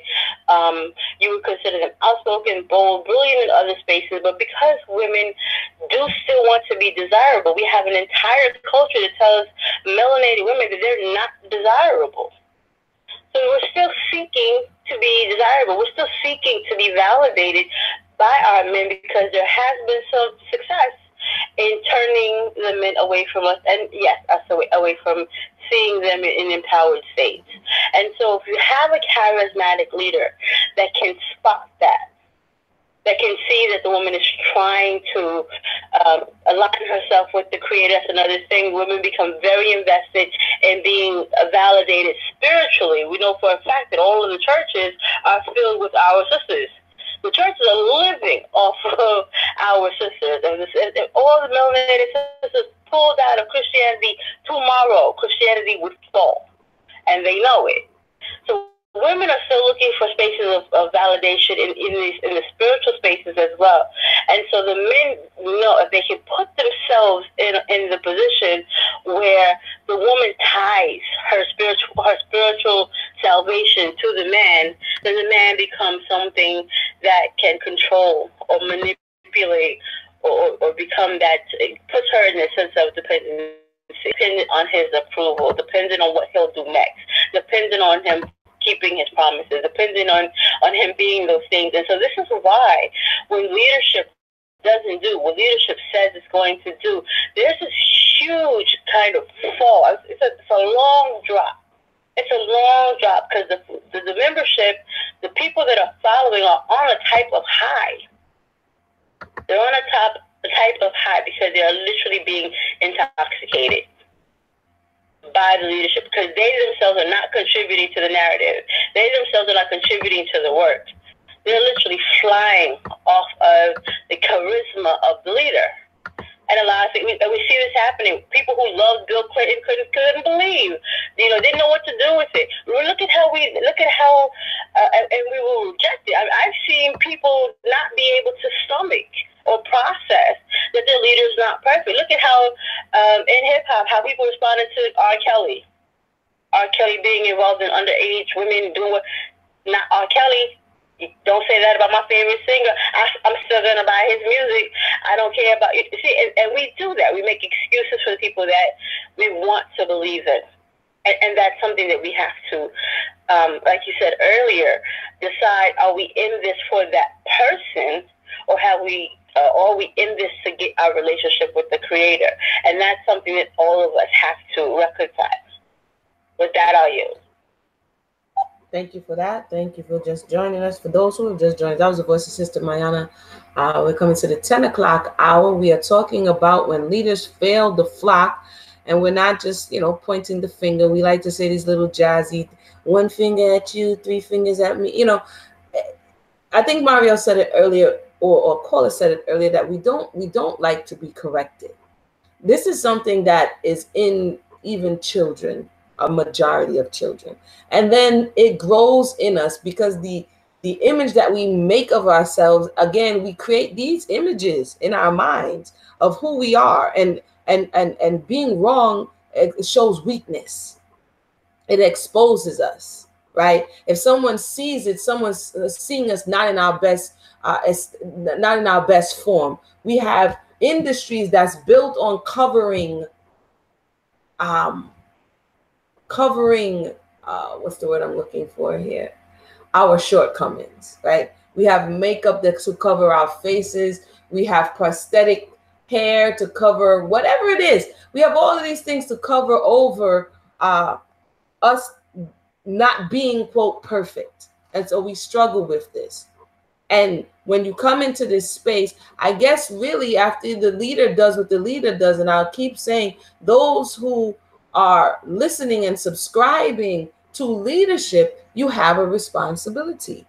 We have a responsibility. You cannot put all of your trust and all of your faith in man, who is like you, who wakes up like you, put their clothes on like you, goes to the bathroom like you. This is what the danger, and this is the danger of transgressing the first, the second, and the third commandment. Because this is why they have a show called American Idol. They understand what you're doing when you exalt somebody. You have made that person an idol in your mind. And this is why your idol needs to be infallible. This is why your idol is superhuman in our eyesight. It is a very dangerous thing that we do. It's like where the mind begins to slip into this gear, and we have to be mindful not to do that. The person is the vessel. We are vessels. We are not the wisdom in the vessel. We are not the knowledge in the vessel. We are the vessel that the Creator uses to bring forth His information in the earth. And when you begin to worship the vessel, when you begin to worship the item, that is idol worship. And you can become an idol worshiper of people, because you make them an idol in your mind and heart. A very dangerous thing. We have Sister Malaka saying nowadays people follow leaders whose philosophy agrees with their own. I agree. Not necessarily because the leader's life shows the fruit of submission to the Most High. That's real talk. That's what's happening. Oh, you are lenient on this, and you won't talk about that a lot, and that makes me comfortable, so I'm gonna rock with you. When you lean more on the intellect and you don't really deal with the soul work or accountability, so I won't have to hear about me doing whatever it is that I'm doing. So I won't have to worry about being convicted. And so you have this smorgasbord, you have this buffet of pieces that you can choose from to make you feel comfortable in your stagnant state, to be comfortable in your sin, to be comfortable in your shortcomings, and not be pushed to say, you know what? Yes, I'm doing this thing, but I want to do better. So we really have to be careful, because in this day and age, the leaders that we are choosing, they are meeting a need, as we've been hearing in this discussion. They are they're playing our song. They're killing us softly with the song that we want to hear. They're saying peace, peace, where there is no peace. Brother Sal, we can go to the caller who may be on the line at this time. All right, that's you. Let's stay at 5. That's 319-577-6229 for those that are new to the show. We appreciate you tuning in. When else is anything, for those who don't want to call, debatetalk@gmail.com. Do me a favor, for those people that already asked questions, already asked your questions in the comments, do me a favor, just click number 1. I'll take you off the switchboard. And but if you didn't, of course, stay on standby for that line and continue your questions. Let's go to 203-942. You're live. Hi, how you doing? Somebody speak with me.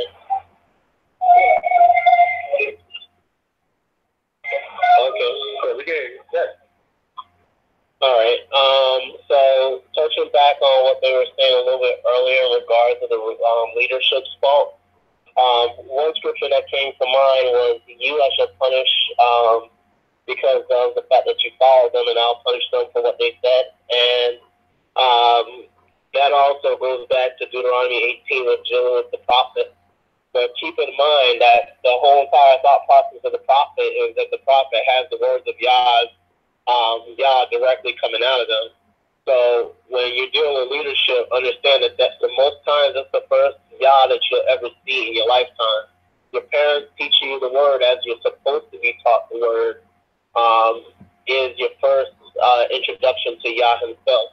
So if you're not schooled and trained like David was, it's going to be very difficult to, in fact, say that I know enough to be able to correct a leader or to be able to check a leader. One good key point that Marielle was making earlier, thanks to Shahba, is that David was very careful in what he was saying, what he was doing. But the very important thing about David was experienced. When he went to go play Goliath, he explained that he was a shepherd, and part of that duty of being a shepherd is experiencing what happens when you don't make the right decision as animals die, when you don't, when you're not patient, when you're not careful, you cause a blemish or a spot on that animal. When the time comes for the sacrifice, you got to break the animal's neck because it's not worthy for that sacrifice. So David was trying to improve, and that's one of the reasons why he was so emotional in all the decisions that he made. He was a tried and proven leader, and most of our leaders today are not tried and proven. They go to school, they get a degree, or they're in a ministry that was not trained correctly, because most of us came off of the slave ship, believing what our masters taught, reading the books that our masters taught us to read. So our ideologies are still Eurocentric, and they're not Hebrew in nature. Hebrew is more of a cultural thing. So if we don't get to a point where our culture controls our thought processes, we can never get to a position where, like, for instance, Abraham's father was an idol maker. So Yah literally had to interject so that he could take Abraham out of that situation. If you look at the scriptures for Christianity, even though I'm not a Christian anymore, Paul was going to slay the Messianic. Yah had to interject from what the act says to correct Paul. So you got to get somewhere before you even correct leadership, and you have to have a certain level of knowledge before you even say that a leader's wrong. Now, when you have that knowledge, how do you even go about anything? Because look at the Jehovah's Witnesses, look at Nation of Islam, look at the Catholics. These people have rules, they have regulations, they're very organized. Not too much that you could say to any of those groups to tell them that they're not correct, that they're incorrect in their decision making, or that what they're saying is not scripturally correct. If you do, you're going to have a problem, and you're going to be excommunicated, which nobody really can attack, because technically, if it doesn't guide the leadership, then you got to go. But at the same time, a lot of us do not have that knowledge to be able to stand up to correct those things. What's next?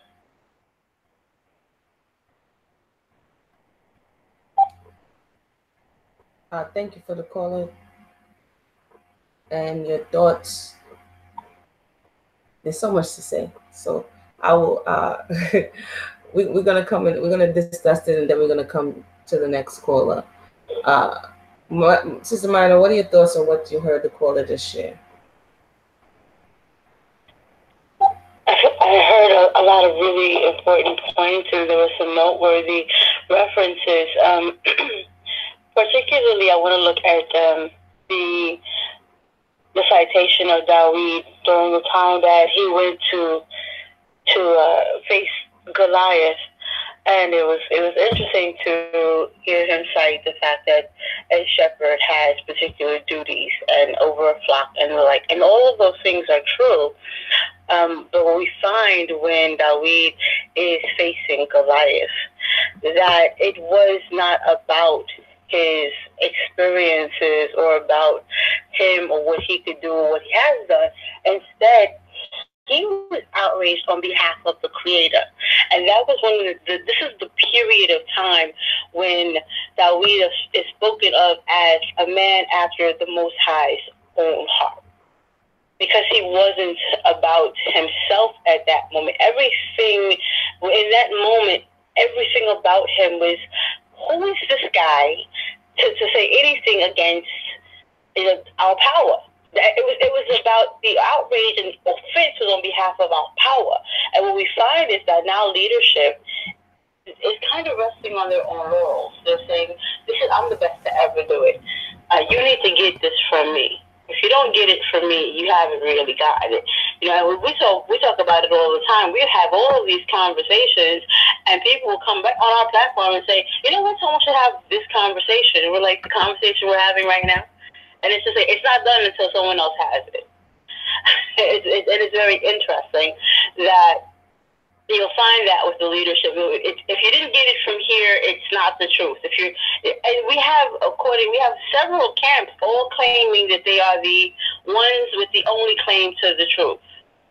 And it's just very interesting that the focus has changed from, and Dawid later moves away from this idea. He becomes very invested in what Dawid wants.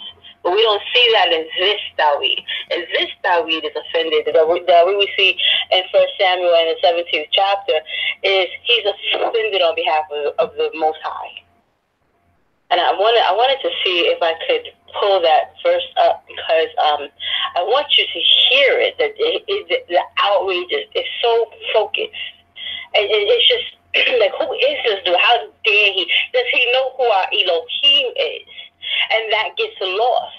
That gets lost. Even when David's son Shlomo later says the same thing. When he's in First Kings, and First Kings, when he says, and I think I still have that. First Kings, it looks like the 3rd chapter. He says when he goes. He earns the right to ask whatever he wants, ask for whatever he wants. And he says, give therefore thy servant an understanding heart to judge thy people, that I might discern between good and bad. For who is able to judge this thy so great a people? And we have leadership that has forgotten who people these are. There's this kind of scrambling for, no, you can't take from, this is my people, you know, these people belong to my Knesset, they belong to my ministry, and we forget these are not your people. These people belong to the Most High. They're not your people. The people deserve the truth. Even Shlomo, who has earned, he's right now king. The Most High has placed him king over the people. And he said he's still not claiming these people. Even after inheriting the position of king, he's still not saying my people, my people, my people. He's saying, give me understanding so I can discern for your people. Not forgetting whose people we're talking about is key. We talked before about the humility of a leader, which is a trait that Maria likened to the boy earlier in one of his statements. This idea of being humble, knowing where the praise and gratitude and adulation belongs. The leader can only ever be a vessel. The leader can only ever be a vessel. Like you said before, the man or the woman cannot become an idol. We see, I know that there's some discussion about whether or not the Tanakh provides an objective or is impartial about this replaying about the business between the North and the South, but nevertheless, there's an account in 1 Kings, I believe that's the 12th chapter, where Jeroboam is concerned because he has now been put in the position of being a leadership over the northern kingdom. Leadership over a people that is accustomed to going to Jerusalem to do their worship, to do their sacrifice. And Jeroboam knows that, or suspects, that the moment the people go back to what's familiar, they will return to their Elohim, and that he will lose control over the people. Jeroboam, according to this account, whether you believe it's objective or not, according to this account, it shows Jeroboam is not concerned with the Most High. He's looking at these people as his people. And he doesn't want to lose leadership over his people.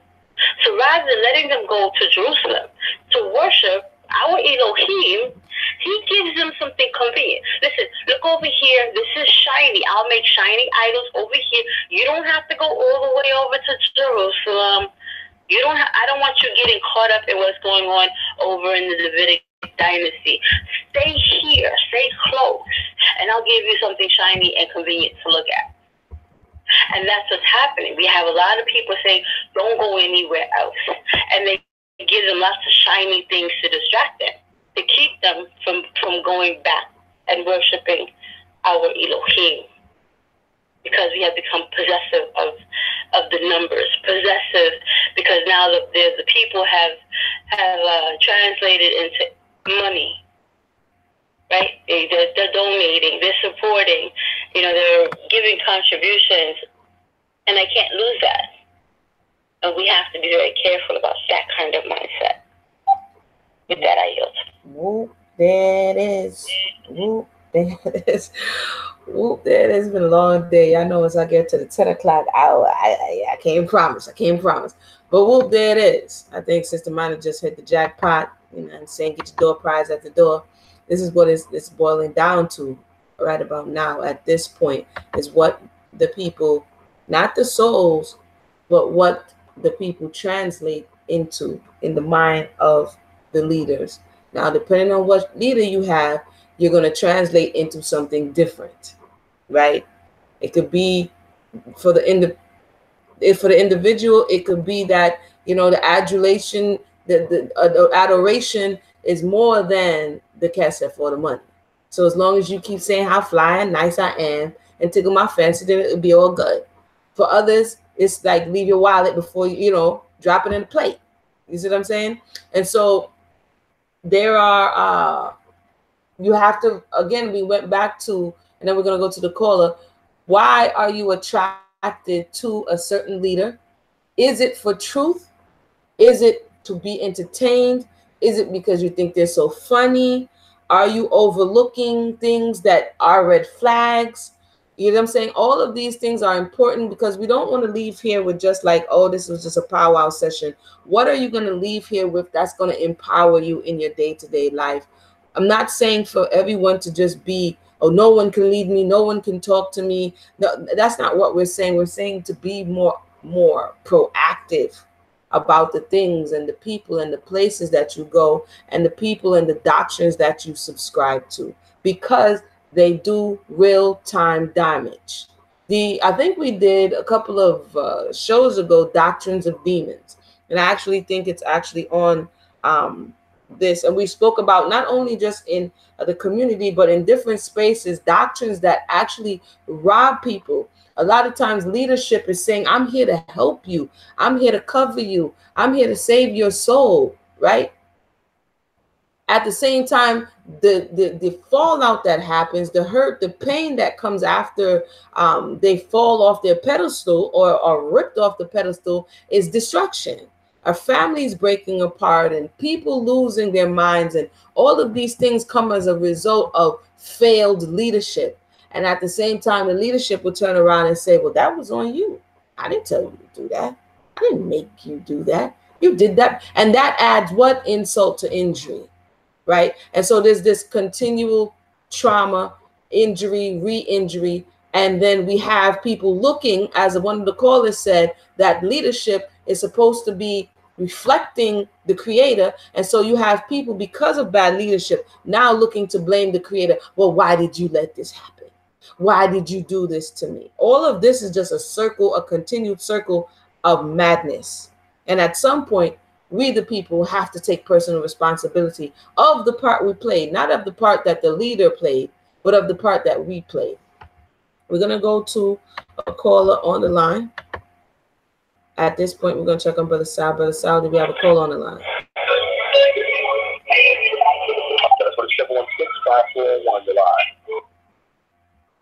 Hi. Thank you for taking my call. I'm enjoying the format, and I thank, you know, the sisters and the brothers tonight, and of course Sal, for the summer special.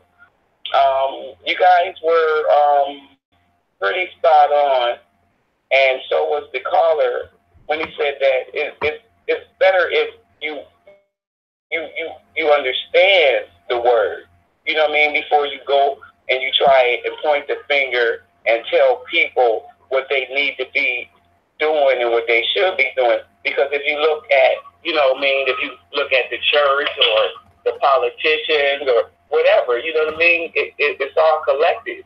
You know what I mean? You just have to pick your battles. You know what I mean? If you want to pick it with the church, that's fine. But they ain't going to fix it. So, you know what I mean? It's some leaders, some politicians, you know what I mean, out there. You know what I mean? It's some rappers out there with some language that they shouldn't be used, that our children are hearing. You got to pick your fight, pick your battle, but make sure you pick them right. Thank you. Thank you for the caller for calling in. If you have any questions or concerns at this time, feel free to press 1. As she said, there's many fronts we opened that up, and I believe there's a question on the floor. But there are many spaces where leadership fails. I said it in the classroom, in government, in the home. This is one of the number one places that leadership fails. In the home, in the home, in the home, in the religious space. And so we have to say, well, what can we do? What part do I take personal responsibility of my growth, of my elevation? Do I put it all on the next individual? This is what happened with the children of Israel in the wilderness. No, Moshe, you go ahead and do it.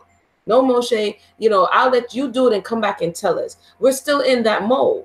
We don't want to do the work and then get upset when someone else doesn't do the work correctly. We can't have it both ways. Sister Mana, I believe you were asked the question. You can have the mic at this time.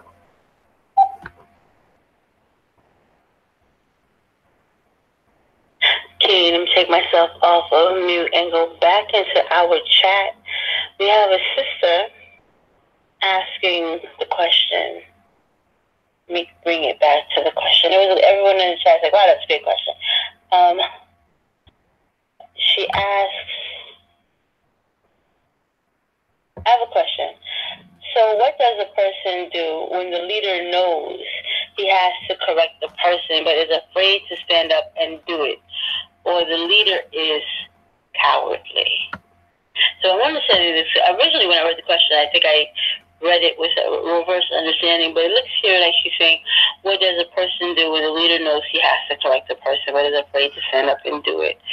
Or the leader is cowardly.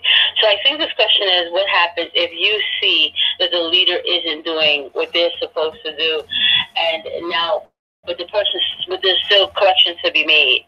And so I think that's a great question. And what are your thoughts on that? Did you just do the El Amuna Yisrael host reversal question, Sister Maya? Yo, that's my go-to line. Because she literally specifically asked me. You did the El Ali Oop. All right, I always do it, so I'm gonna take that. I'm gonna take the L. What was the question again? Let me see. What does a person do when the leader knows he has to correct the person but is afraid to stand up and do it? Or the leader is cowardly? So what does a person do when the leader knows he has to correct the person?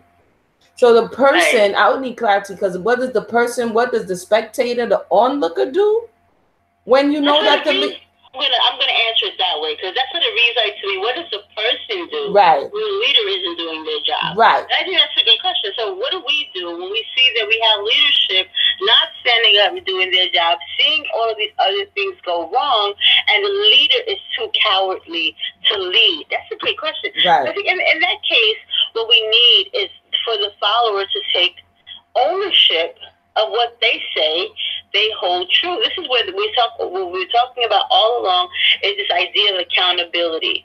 The accountability that the membership is supposed to have. You need to be invested in your own mission, invested in your own task. That's a part of that empowers the follower. Even if again, we've been making this very binary. Like there's the leader and there's the follower, and it kind of makes it seem that the follower has no agency, that the follower has no accountability or any space for movement. And that might be because we have created a culture of the leader is the one, right? He's not only is he not to be questioned, but you don't go to his lane and do his job. When the leader is not, I would say this: if you know that the leader is not doing their job, and there's something that Torah requires, and you see Torah is not being followed, then you go and you act on that. You do whatever Torah tells you to do, because Torah is supposed to be what's leading. As the caller earlier was talking about culture, it's very interesting about this idea of culture. We had a show just Saturday night explaining culture, because it's where culture gets inserted in conversation and in discourse in ways that culture doesn't really fit. If we were calling it culture, it's not. Culture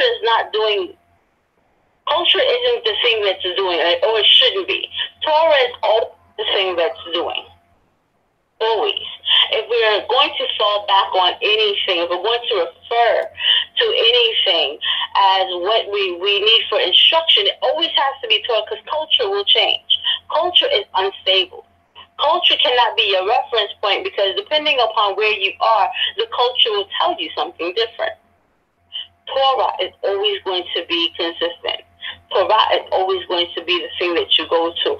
So when your leader isn't doing what he is supposed to do, which is what Torah, but your leader, in this particular case, because earlier I left it very broad and stuff, so I mentioned objective and task and all the like.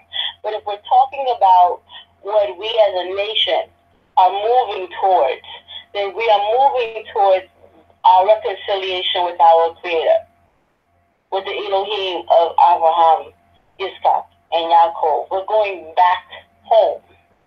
We're going back to his favor. And he has told us how. He has left on record how we do that. That record is Torah. So if you see someone going contrary to Torah, then you bring everybody back to Torah. Don't wait for the leader to do it. If the leader is dropping the ball on that, then step up. And if you don't know how to step up, if you're afraid to step up, get with other people. Get with other people, talk it out. So, we have a brother out there or a sister out there that needs to be corrected, and instead of pushing it on to the next man to do it, am I my brother's keeper? Oh, we're going to answer. Yes, I am. Come on, y'all didn't see this movie? Am I the only one that saw this movie? You the only one. You the only one. That's a lie. That's a lot. But no, that's what we're talking about, though. We want to share accountability. And we know a lot of us are afraid to keep or to hold our leadership in accountability. But you know what? We have to be honest. Sometimes we're not holding ourselves accountable. We're accountable for our own learning, and we're accountable to each other, and we're accountable for each other. We talked earlier about the first 3 commandments, which is, and the first 4 commandments in total, which teach us how to respect our Elohim, keeping the Shabbat, not using the Most High's name, keeping this number 1 commandment, you have no one besides our Creator. The 4 that we have, I know I didn't name all 4. The 4 that we have there, those are for the Creator. But the remaining 6 is how we love and are accountable to each other. And for those of you who have heard us speak before, then you know that we have pointed out that the 10 Commandments are our covenant vows. Those are the vows that we made to the Creator on the mount. And we said, I do. He said, will you do this? We said, we will. That was our vow exchange, our exchanging of the vows, us going into the covenant. These 10 commandments are actually put in a box called what? The Ark of the Covenant. It's our covenant vows. And for the Most High to write, and it says that the Most High wrote these down with his very finger. So for the Most High to write down with his very finger that 6 of the 10 ways that we show our love for him is to love each other. But that answer is you step up and you correct your brother. Uh-oh. Alrighty now. For those who just joined us, you've been listening to the Relationship Channels Challenge, the special edition. And we're not only just challenging male and female relationships, we're challenged in our home, children to parents, parents to children, brothers to sisters, sisters to brothers, and by extension, our wider community. And so we hold conversations like this so we can come together and discuss the real and hopefully get solutions to how we can better our interactions with one another in the future. Sister Malaka says, Torah also informs what leadership should or should not look. I mean, leadership should or should not look. Did I read that correctly? I'm saying the Torah is culture, and the Torah informs what leadership should or should not look like. Yeah, look like. Yeah.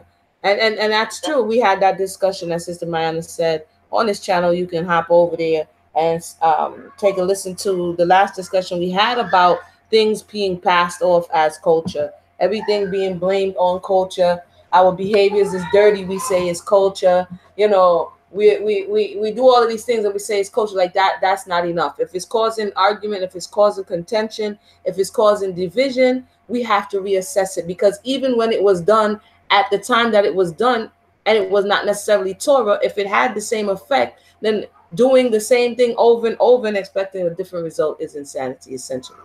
And so if we want to stop chasing our tail, we have to, each and every individual, for the position that you are in, take personal stock and accountability for what you're allowing into your space. This is the beginnings of it, governing yourself. We're always looking for, not all, but a good amount, looking for other people to govern us because we refuse to govern ourselves. We refuse to take, and Sister Maya was just speaking about it, the personal responsibility. So I think we have another caller on the line. I'm just going to keep singing the same old song, you know what I mean? And hopefully, somebody hears it. Brother Sal, is there another caller on the line? Oh, wait, before I do that, Brother Mario. Oh, I heard you. Go ahead before we go to the next caller. I wanted to attend to the last caller on what you talking about as far as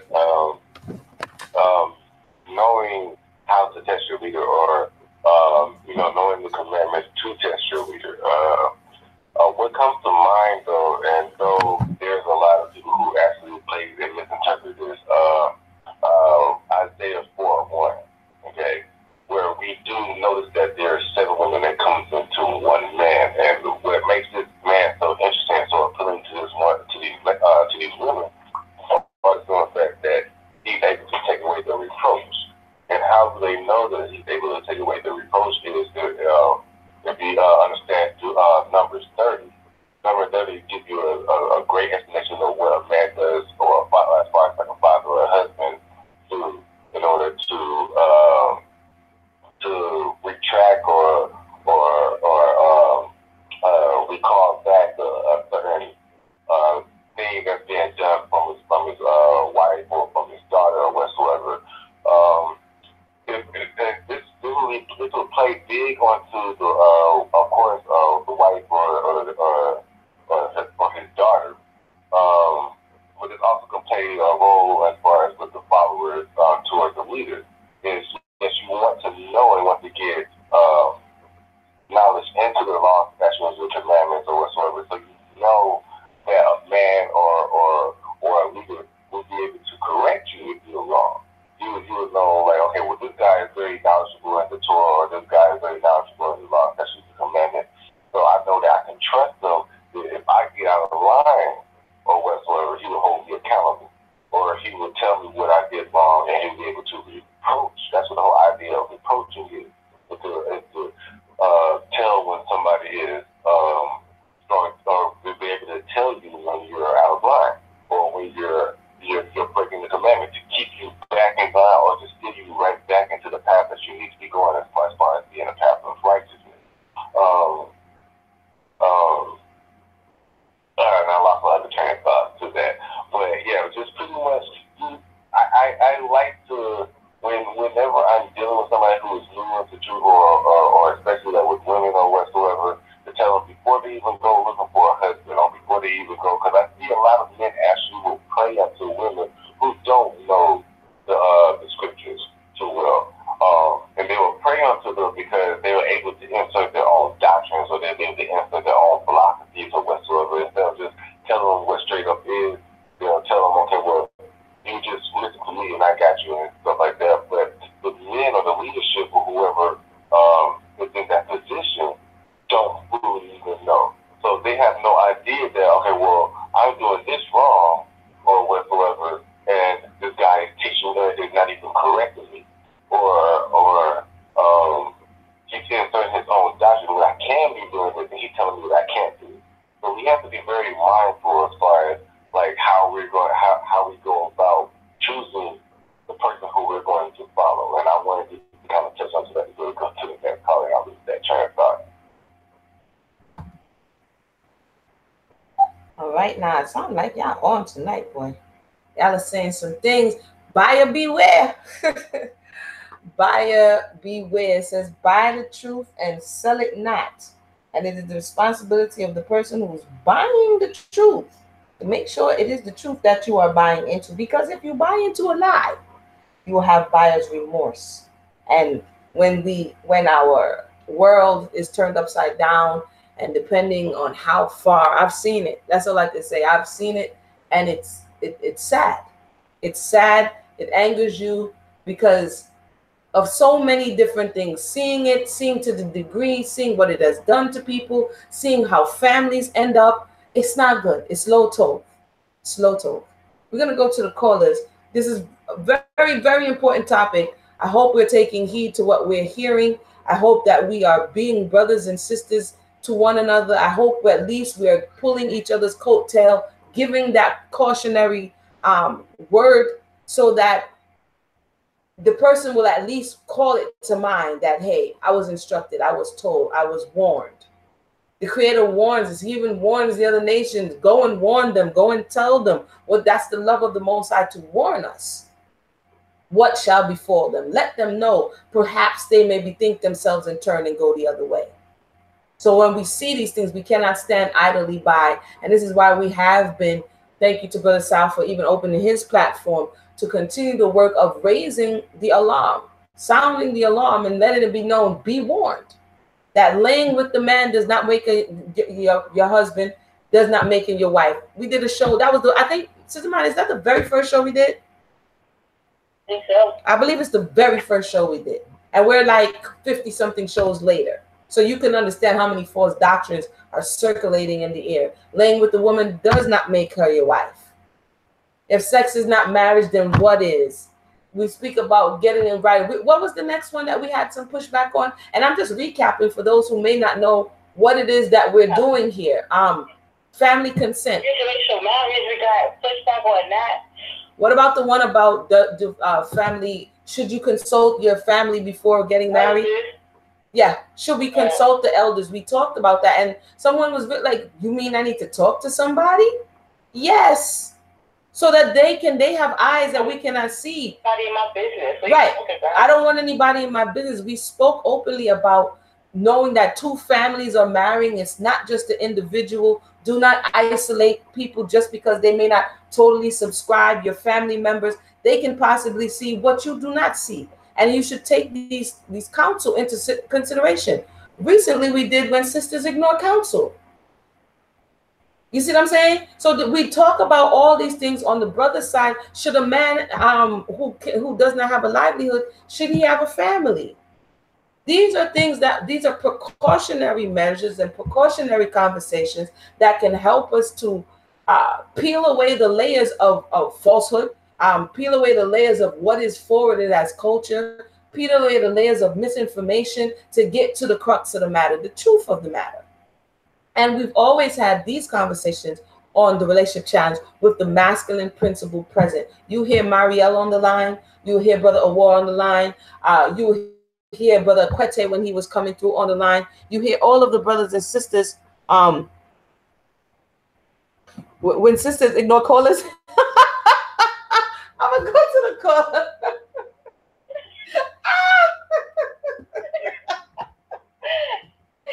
Caller, I'm so sorry. I'm not ignoring you. The mic is yours, Brother Son.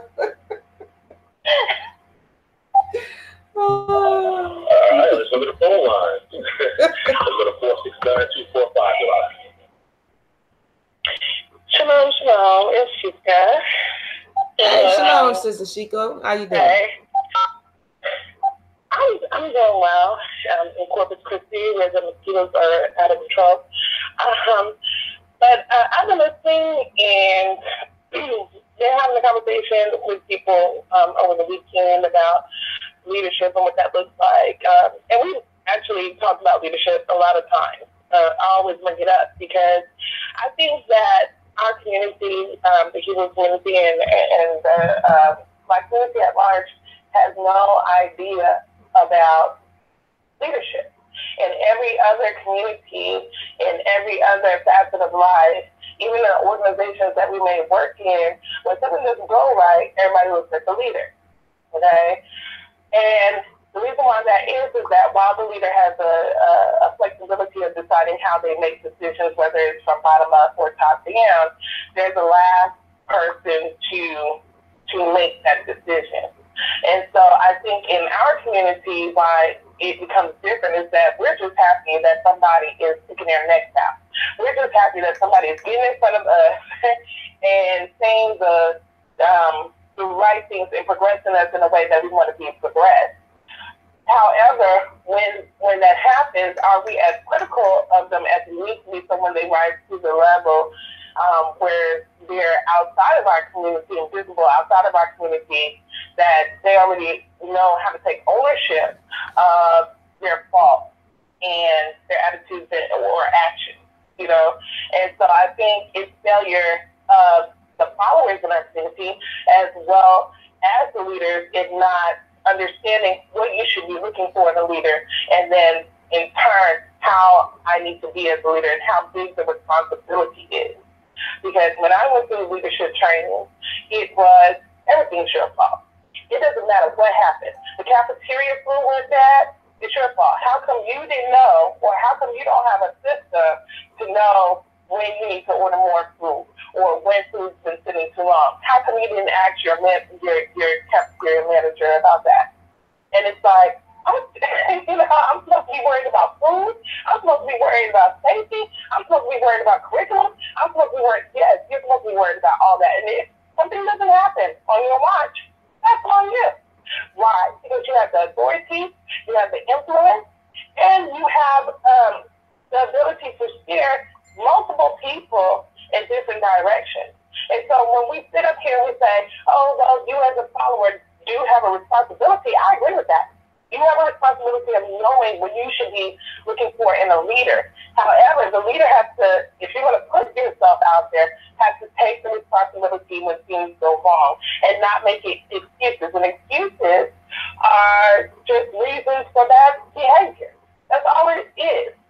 So we need to understand that we need to start teaching leadership. So everybody who's listening, who's a leader of a congregation, camp, whatever, and not just your interpretation of scripture. Not just that, but go outside of that and get some real training. There's training out there by professionals, okay, who have done the work.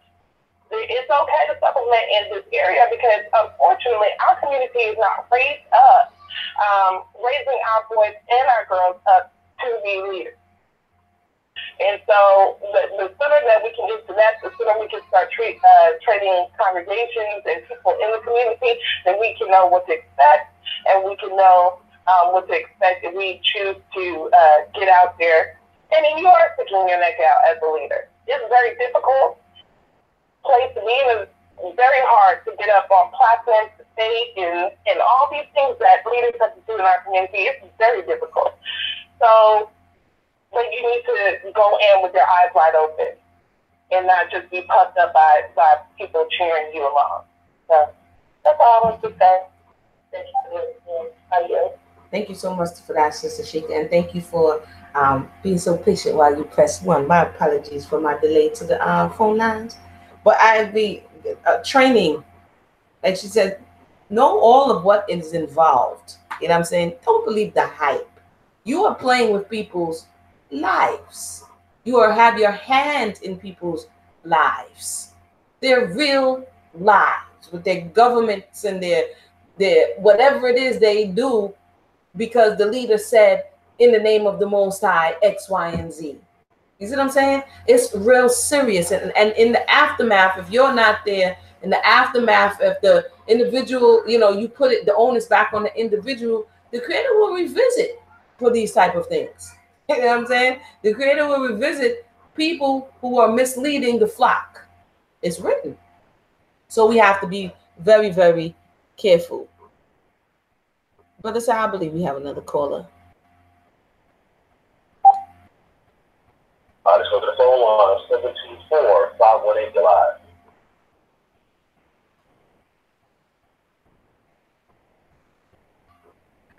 Can you hear me? 724.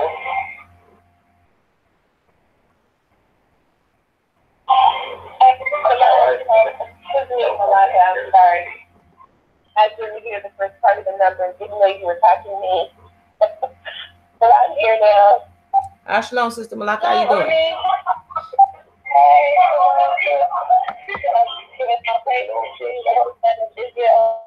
Glad to be with you guys tonight. I wanted to just share a little bit about the topic. I was thinking as I was listening to the last couple of callers, and I went back to one of the earlier questions when someone asked the question, you know, what do you do when you give advice, you give wise counsel, you confront someone who may be in a leadership position, and that person chooses not to listen to you. They say something to the effect of, you can't judge me, or only God can judge me. And I was thinking about the scripture in Psalm 1, where it says, you know, blessed is the man that walketh not in the counsel of the ungodly, nor standeth in the way of sinners, nor sitteth in the seat of the scornful. But his delight is in the law of the Lord, and in his law doth he meditate day and night. And I was thinking about that. You know, there's a responsibility that we have as a follower to stop following one who is a scorner, to stop following and taking and heeding the counsel of one who is in leadership, who is misleading the people, or who himself or herself is no longer submitted to the Most High. And you can see that as evidenced by the fruit of their mouth and the fruit in their lives. You know, we have a responsibility to stop following that particular individual. And perhaps when we do that, that person might have to come face to face with the fact that they look around and they're standing there alone. And maybe at that point they can then look to the Creator who can deal with them. But as long as there's a cheering section around this person, you know, making this person or that person feel as though they are doing the right thing or they're still on track, then, you know, they may not be as prone to look at themselves. So I just kind of wanted to share that we do have a responsibility just in our individual walk to not listen to the counsel of the ungodly. And if someone is not submitted to the law of God, at that point they're making themselves ungodly. You know, if they're not receiving counsel or correction, then at that point they become scornful. And I think we have to start acting accordingly. So I wanted to say that. And then also, I wanted to go a little bit further down in that same scripture, in that same chapter verse, where it says, in verse 5, therefore the ungodly shall not stand in the judgment, nor stand in the congregation of the righteous. For I know the way of the righteous, but the way of the ungodly shall perish. So if the concept here is that the ungodly cannot stand in judgment in the congregation, then we would have to say that the flip side of that is that the godly or the righteous can stand in judgment in the congregation. And I think about neighborhoods when I was a child, communities when I was a child, there were certain behaviors that were not allowed by the neighborhood. You could get into trouble, and this has happened to me. I could get into trouble 2 blocks away from my house and get 2 or 3 seconds before I got home to my mom, because her girlfriend caught me and caught up and got with me before I could make it back to my mom. And then my mom knew I was coming and what I had done before I got to her. And so my point in sharing that is there was just a time when we just didn't accept certain behaviors. And because we didn't accept it, they didn't thrive. Those behaviors didn't thrive. But as long as we continue to accept certain behaviors, they will thrive and we will see worse. We will see more. We will see the deterioration of the community, the deterioration of congregations. We have to stop accepting lawlessness. And just chalking that up to what he said or she said, you know, if we're going to follow Torah, then there needs to be elders that are being called and people who are being brought up to the carpet and brought into a place of judgment. That's just what it is. I can't skirt around that word. So with that, I yell. We'll talk. All right, that was the voice of Sister Malaka. Thank you so much. Yeah, you got to call it what it is. This is what, as you said, no longer accepting or don't get into a space where you wink at evil, or you hear a report and you brush it off.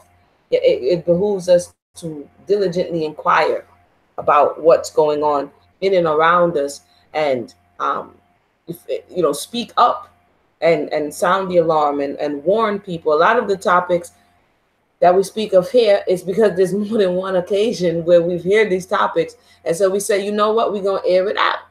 You know what I'm saying? And the hit dog will holler, proverbially, of course. Is it I'm saying? Who the shoe fit is gonna wear it, and the cap too. You know what I mean? So it's something where if you know it's you, or if you know it's someone around you, if you know this is going on, go through the proper channels. Go through the proper channels to try to rectify the situation, to resolve the situation, to shed light on the situation. Because if you cover it and it's evil, it's going, as Sister Malaka was saying, it's going to spread, and it's going to infect the whole bunch. You know what I mean? And that's not good. These are the things that we can do, and these are the things that we should do. So we are getting to the latter portion. Yep, I was just coming there, Sal. We're getting to the latter portion. A sister was supposed to join us. Tifada was supposed to join us. I haven't heard from her. I'll go ahead and check. I will check and see if we have any more callers on the phone line. Let me go to Sister Mayana while I do one of Sal's moves. I'm going to go behind the scenes and check on the sister. No callers at this time. So, Sister Mayana, your thoughts on what you've heard thus far as we begin to transition the conversation into winding down? Throughout the evening, as we've been looking at the topic, we find that most people agree that there is a room for accountability, even in the membership, as well as with the leadership. We also see that there's general support for calling out bad doctrine or bad instruction or bad leadership. What I haven't heard us say, and I think that it's important for us to say before we go off the air, is that when we do find those people that have the courage to speak out, that we don't vilify them. And that's what's happening in a lot of spaces, that we want to tell people to speak out, to be honest, to uncover, to reveal, and then when they do, they become subject to more abuse. They don't get to have that space where they are the victim of something, or they are the ones calling out what has been bad behavior on the part of the leadership or another person, and instead the lens goes right back to them, and there's like this betrayal. How could you say that? How could you, as they say, pull the drawers off of our leader or this other member or this other person? How could you pull back the curtain and just kind of reveal that the wizard is actually, just a small man behind, pulling levers and using a big voice? And so I say that to say, if we're going to agree that we can't allow for misinformation and bad behavior to stand, then we have to stand with those that are speaking up, even to their own hurt. Because it's a very vulnerable position to stand, to step out in a space, especially if they're not the leader, right? They're not the ones you expect to step up. They're not the ones you expect to accept accountability. And if we can shame the ones among us that are willing to speak up, it's going to stop others from doing it. And we have to be very careful about going into this Tammy Wynette mentality. For those of you who don't know who Tammy Wynette is, it's a singer from the 60s who wrote a song called Stand By Your Man. And it's like this whole list of things that is very uncomfortable. That you're standing by your man through all these very weird, things. No matter what his transgressions are, you just kind of stand beside them, the way we do with our idols, those people that we look up to with our spouses sometimes, or with the singers that we like, the politicians that we admire, the people that are in places that we want to be in, and so, or people that we have invested in, and we're not ready to divest from. So, I don't know if Moon, are you back? Yeah, I'm back. As you were speaking, the Proverbs, I know I like Proverbs. I'm just saying, Proverbs 17 and 15 came to my mind. I took the liberty to look it up so I don't misquote it. He that justified the wicked and he that condemned the just, even they both are an abomination to the Most High. And this ties into what Sister Mina was saying, that you have a culture that is infatuated with leadership and feels that leadership is beyond reproof. And therefore, the person who's speaking up must be mad. It must be crazy because it can't be the leader. And so you have the cheerleaders surrounding and insulating the leader. And then the person who's trying to speak truth is crushed to the ground. That's an abomination. We are called to hear out the totality of the matter. If it is it's within our jurisdiction, we're called to hear out the matter from whomever is involved in the matter before we say we are not supposed to be respectful of persons. You judge the case and not the face. That's a one-liner for Esther, right? You're supposed to judge the case and not the face, right? And this is where we have fallen into in times past as a nation. So everybody keep talking about, yeah, we awakening. These are the basics of how to govern even the workplace. You know what I'm saying? If you have people, you have people who are in positions and they're, just because they're that person, nothing they can say or do is wrong. That's wrong. Because we are all human and we all err. So again, as Sister Mine is saying, to close the person down, whomever this person is, and this happens in a lot of spaces. You have a lot of people on the fringes, pun intended, on the outside, because they have been kicked out because they dare say that some injustice has happened. That's creating a culture of wickedness. And so we have to be very mindful of these things. Sal, do we have any more callers? If not, we're going to check on Brother Maria. We have not forgotten. You could go ahead and give us your winding down thoughts.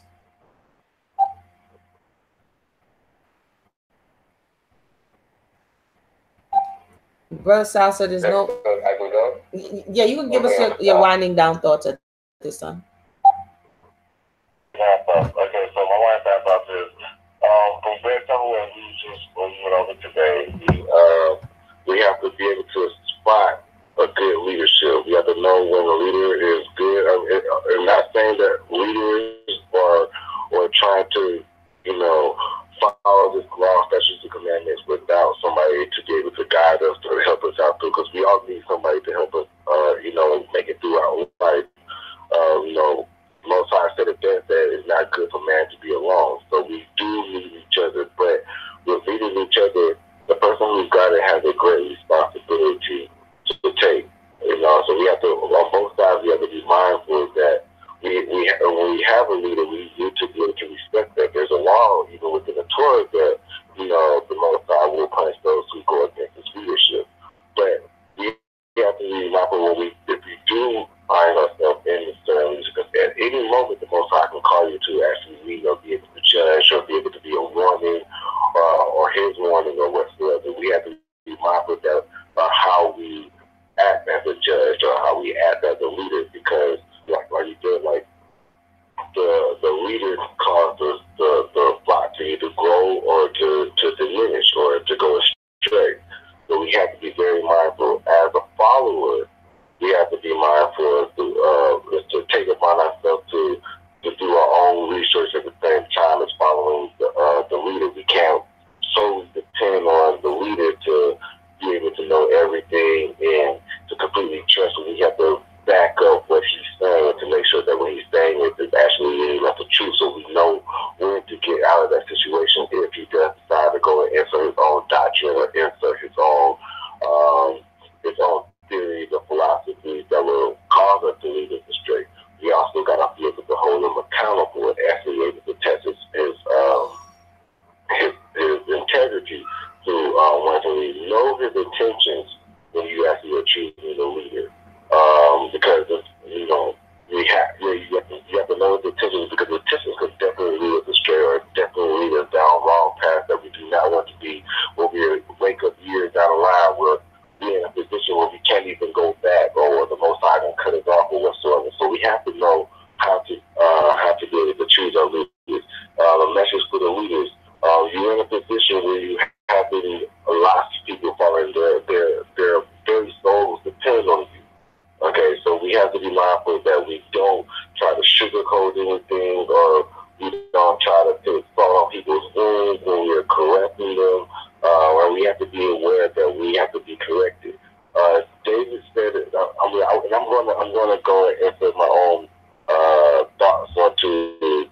made a video not too long ago about what governs yourself. But we understand the whole principle of Torah.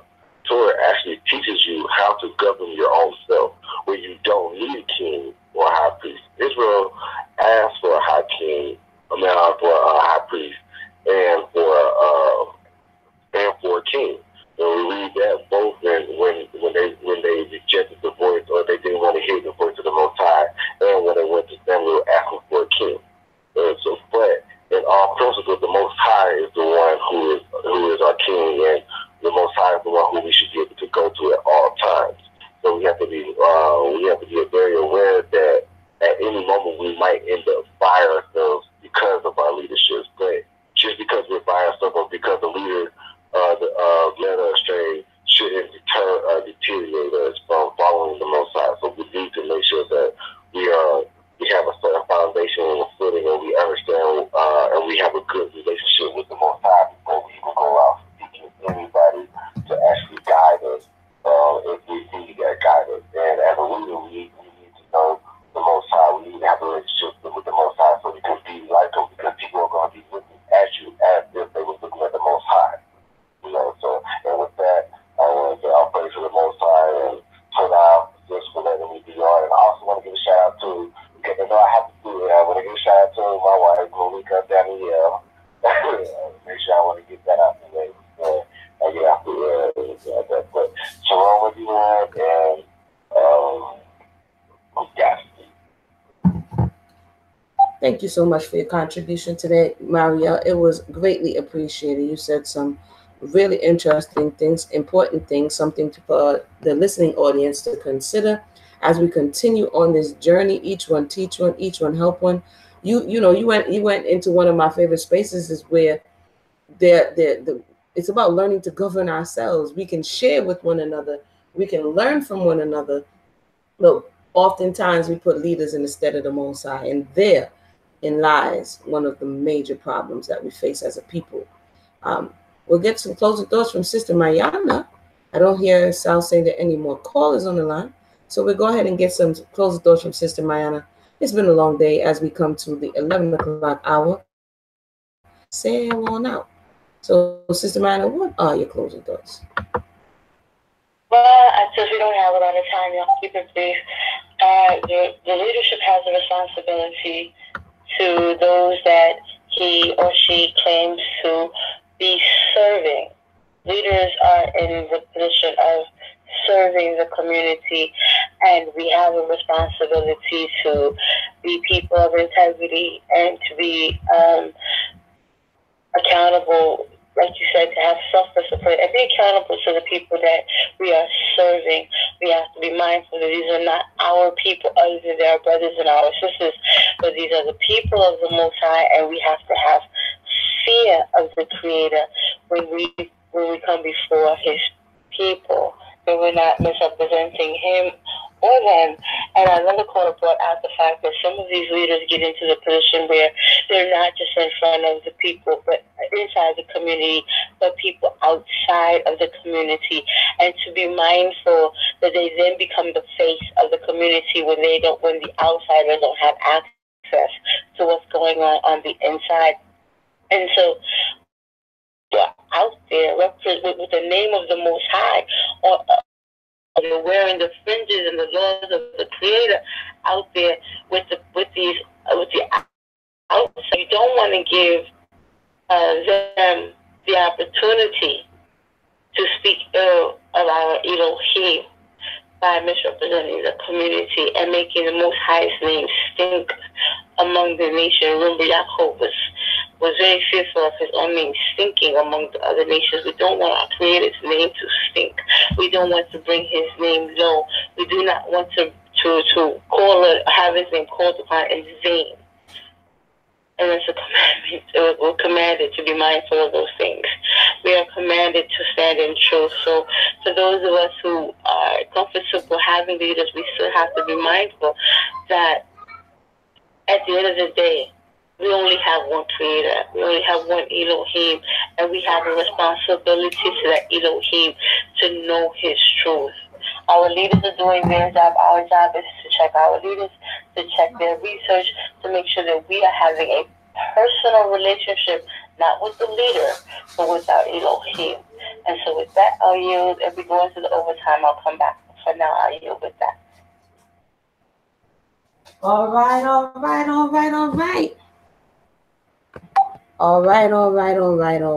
I said that on mute and I said it twice. I want to thank everybody for tuning in. I think we've given enough food for thought. Sister Tish, was it Sister Tish? Got a message, from Sister Tina saying thank you for the meat. You know, this was done in love. Again, there are many situations that are at this time. It's like a floodgate is opening of situations where leadership is coming into question. And as we are dealing with this, what it is it's going to be an injury, spiritual injury, emotional injury, betrayals of leaders, shortcomings of leaders have to do with trust issues. You know what I'm saying? It has to do with a whole host of things that are tied to when someone puts their trust in someone, when someone says they're going to follow someone. And when that picture breaks, you have to deal with the aftermath. There's a grieving process. The person is going to be upset, or the people are going to be upset. They're going to be looking for sometimes they're looking for the leader to make it right. And if the leader themselves is broken, the thing that which you look for will never come about. And every interaction thereafter will be re-injury and re-injury of the same wound. So I would admonish or advise our brothers and sisters who may be dealing with a situation with leadership at this time, that the truth is they're your brother and your sister. And so the same things that you're feeling, the same shortcomings that you have, they also have. And sometimes that which you're looking for from them, they don't have to give you. So as you're going about your journey and restoring the relationships that are around you, not necessarily with the individual or with the congregation, but restoring your faith in people and ultimately your trust in the Most High, remember that we're all on this journey together, and we're all hopefully striding towards making a change in our lives and healing from the things that we have inherited and the things that we've done in our past. And so I want to thank everybody for tuning in. Since we have no more callers at this time, we're going to go ahead and wind down for the show. Brother Sal, would you like to tell them what else is coming up for the summer special? All